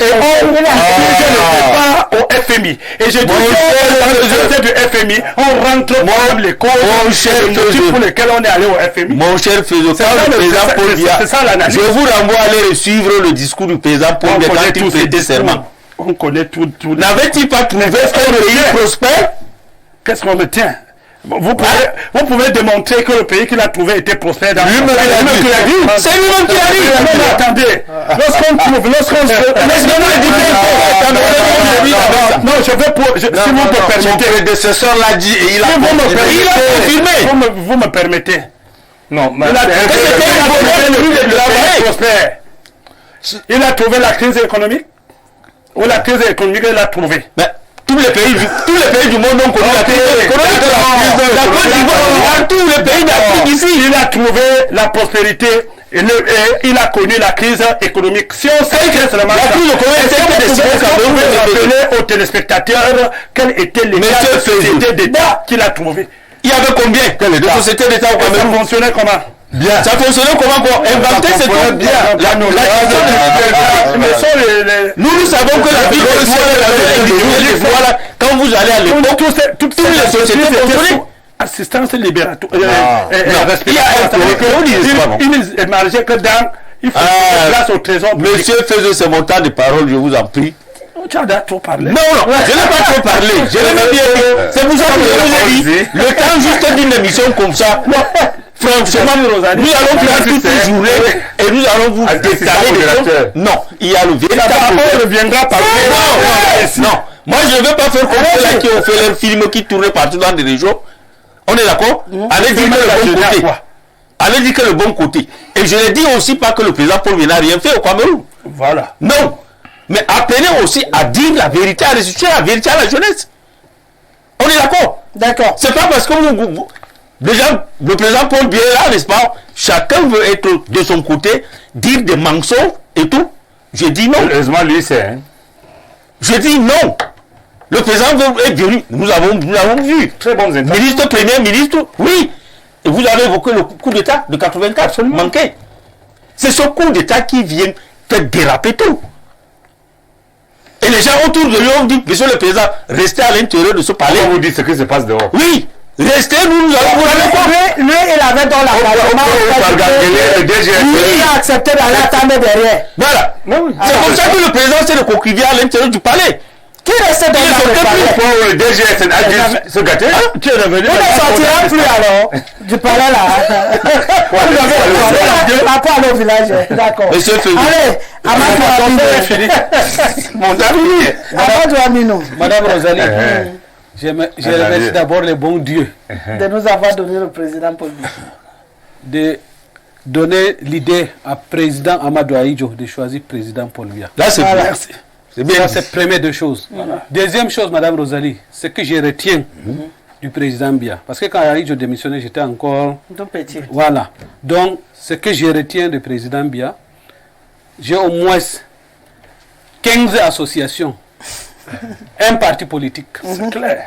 C'est déjà la démocratie pour moi. Voilà.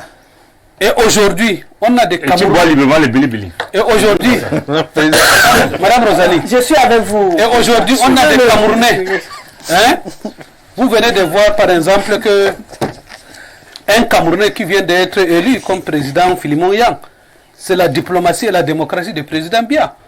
Et comme ça, ils sont nombreux. Il y a l'autre, celui de l'Assemblée, là, les premiers vice-présidents de Honorable.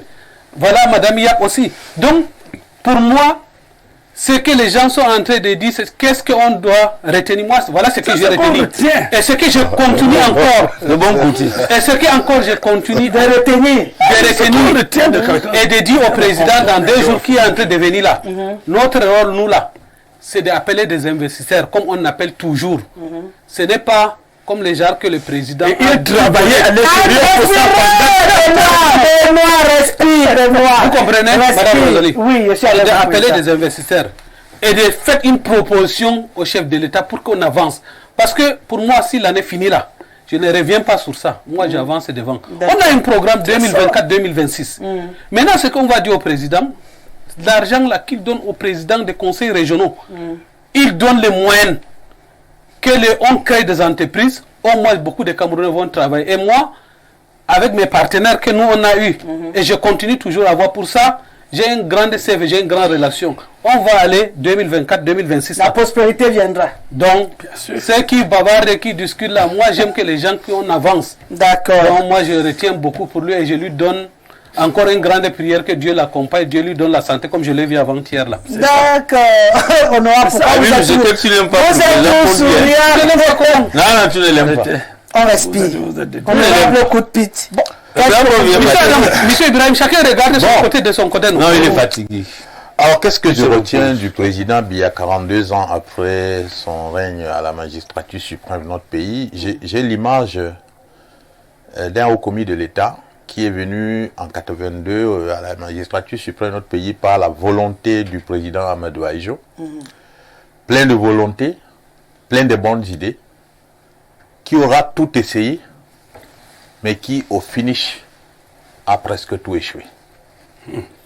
Et ceci, Baptiste, j'ai l'habitude de dire, on peut évaluer un homme d'État de 2 manières. Ouais.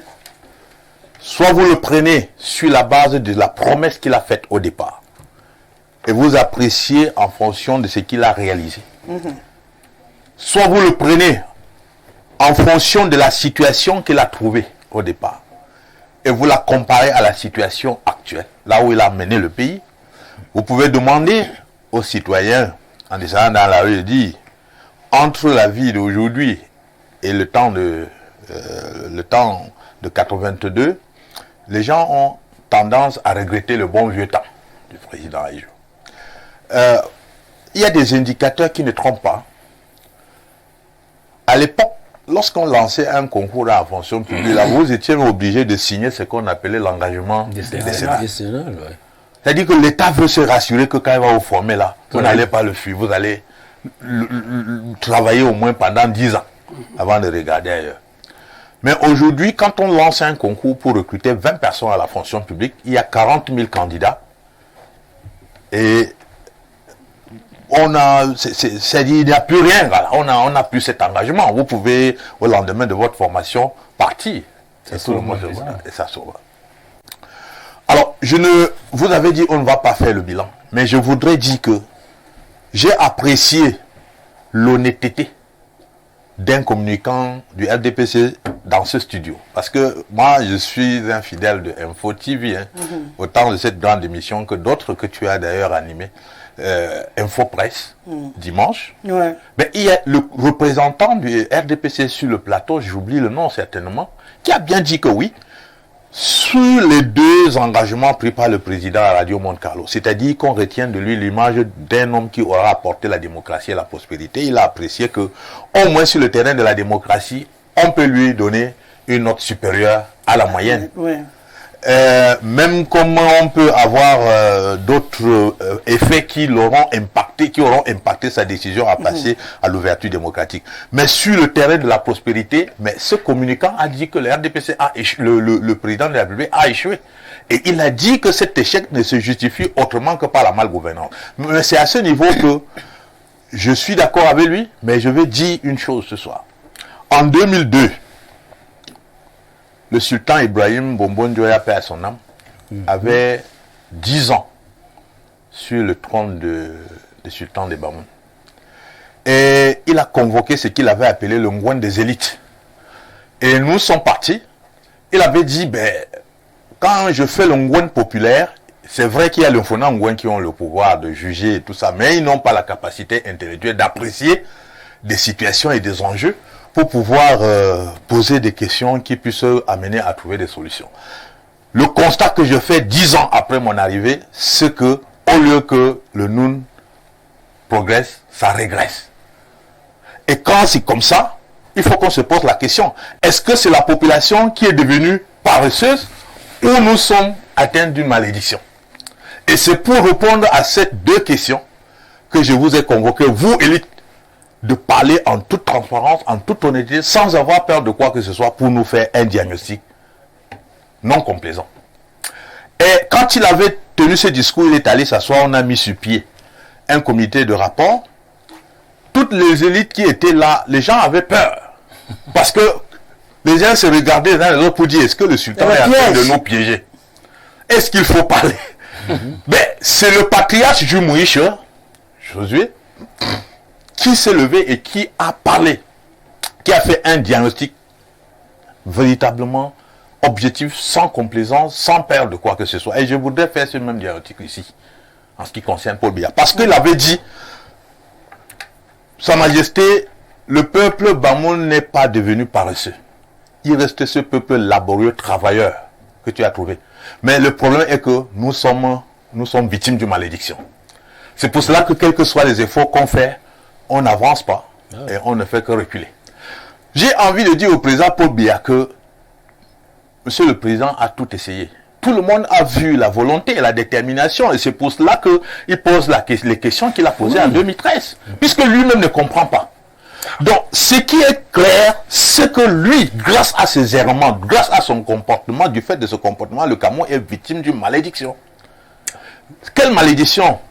On a bien dit ici, le président El Hadj Ibrahim a venu de dire, il est la création du président Amadou Ahidjo.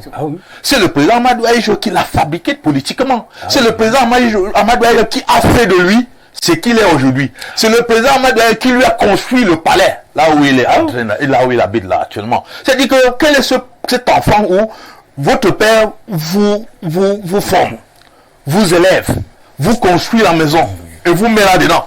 Quelle que soit la faute qu'il aura commise contre vous, et même vous le laissez dehors. Vous dites que non, je ne veux pas qu'elle rentre ici. Que fait le reste du président Ahidjo ailleurs?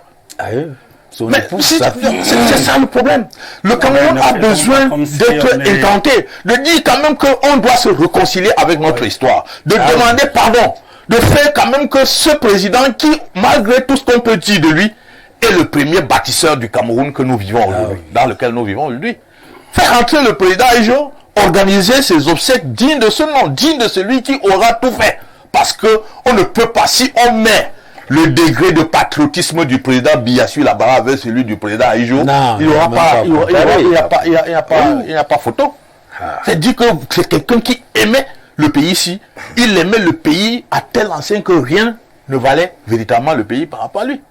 Mais vous laissez ce patriarche à l'extérieur, sous prétexte qu'il était instigateur et tout cela. Et ça, il faut... persister là-dessus. Il y a des réalités sur le plan économique. Il n'y a aucun... Toi, tu es de l'Ouest. Nous, en dehors même d'être de l'Ouest, on est tous des Bantous. Hein? Oui. Et notre culture, le fondamental, c'est le même. Hein? Non, mais il faut faire attention qu'un enfant manque de respect à son père, quelle que soit la raison. C'est clair et net. Mais je vous ne pouvez pas le faire sans déclencher sur vous le karma. Et je crois que le président Alhaji Ibrahim a parlé même du karma tout à l'heure. Honorable, Amusez-vous. ce que vous insistez dessus ne tient pas. pays. Je pense que tout le monde a eu à lire, ne serait-ce que le décret qui restaurait un certain nombre de personnalités dans leurs droits. Et je crois que si vous revisitez, non, écoutez, C'est pas un décret. Je vais te dire, c'est pas un décret, c'est une loi. c'est une loi. Voilà. On peut appeler, Mais la mise en œuvre va quand même. écoutez un peu. Je crois que vous avez bien là, quand vous progressez en lisant cette loi, vous relisez l'article qui précise bien le retour des derniers du président Amadou Ahidjo, qui précise bien sur l'initiative de la famille. Ça veut dire quoi? Non, écoutez. Non, mais tout fait pas. La famille, c'est Je me dis ceci. La famille, c'est son épouse qui a dit, mais je ne peux pas rentrer au Cameroun sans être avec moi. Écoutez, elle aussi, elle est décédée, elle est enterrée là-bas. Oh là là, quand vous écoutez, essayez de nous écouter. L'initiative de quoi? Honorable, Oui. vous avez une famille, même si vous êtes un homme public. Oui. Et je crois que ce sont Le gars a initié sa famille. même si tu n'étais pas à l'Assemblée, ce sont les honorables comme toi qui ont, n'est-ce pas, voté cette loi. Mais quand les honorables ont voté cette loi, avec tes collègues, c'est un député qui a initié cette loi-là. Je dis bien ceci. J'ai dit, monsieur Fezeux, je te dis. Non, je dis bien ceci. Lorsqu'un projet de loi, lorsque le président de la République envoie un projet de loi à l'Assemblée, La seule chose, ça sort comme c'était la seule chose, il faut que tu le saches. Et tu le sais très bien. mais la seule chose que je voulais dire ici, c'est que insister, parce que vous avez trop insisté sur le fait que les restes de l'ancien président sont là sous prétexte qu'il a été instigateur. Et je dis non, ils ont été C'était rétablis pourquoi? sur leur... Et qu'est-ce qu'on a ils ont été... Ce n'est pas... Je ne sais pas. La loi, elle est simple, c'est vous qui la votez. Et on l'applique tout simplement. La loi a demandé quoi? Quelle loi? La loi a donné le chemin à ici. La prospérité du Cameroun doit être déclenchée par la réconciliation de ce pays avec son histoire. Je pense que...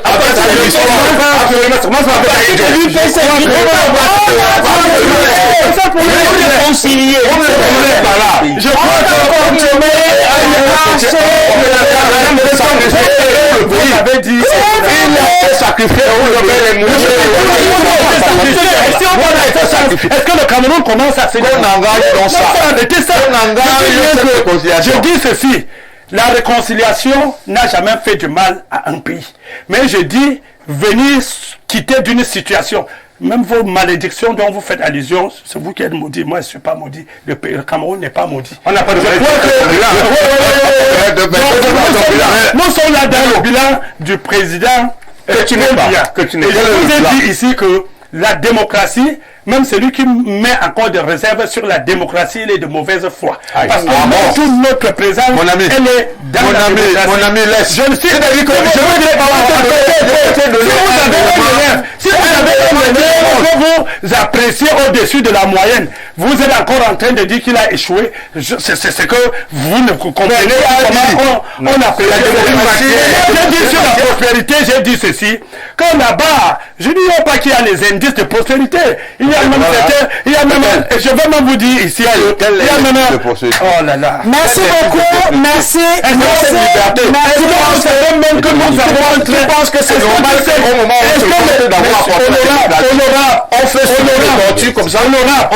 Honorable, laisse la mauvaise foi. Merci. Moi je dis, Merci. vous avez vu le placement en 2023 des pays africains. Merci. On retient quoi? Confusion entre les arbres et les animaux. Ou l'agression.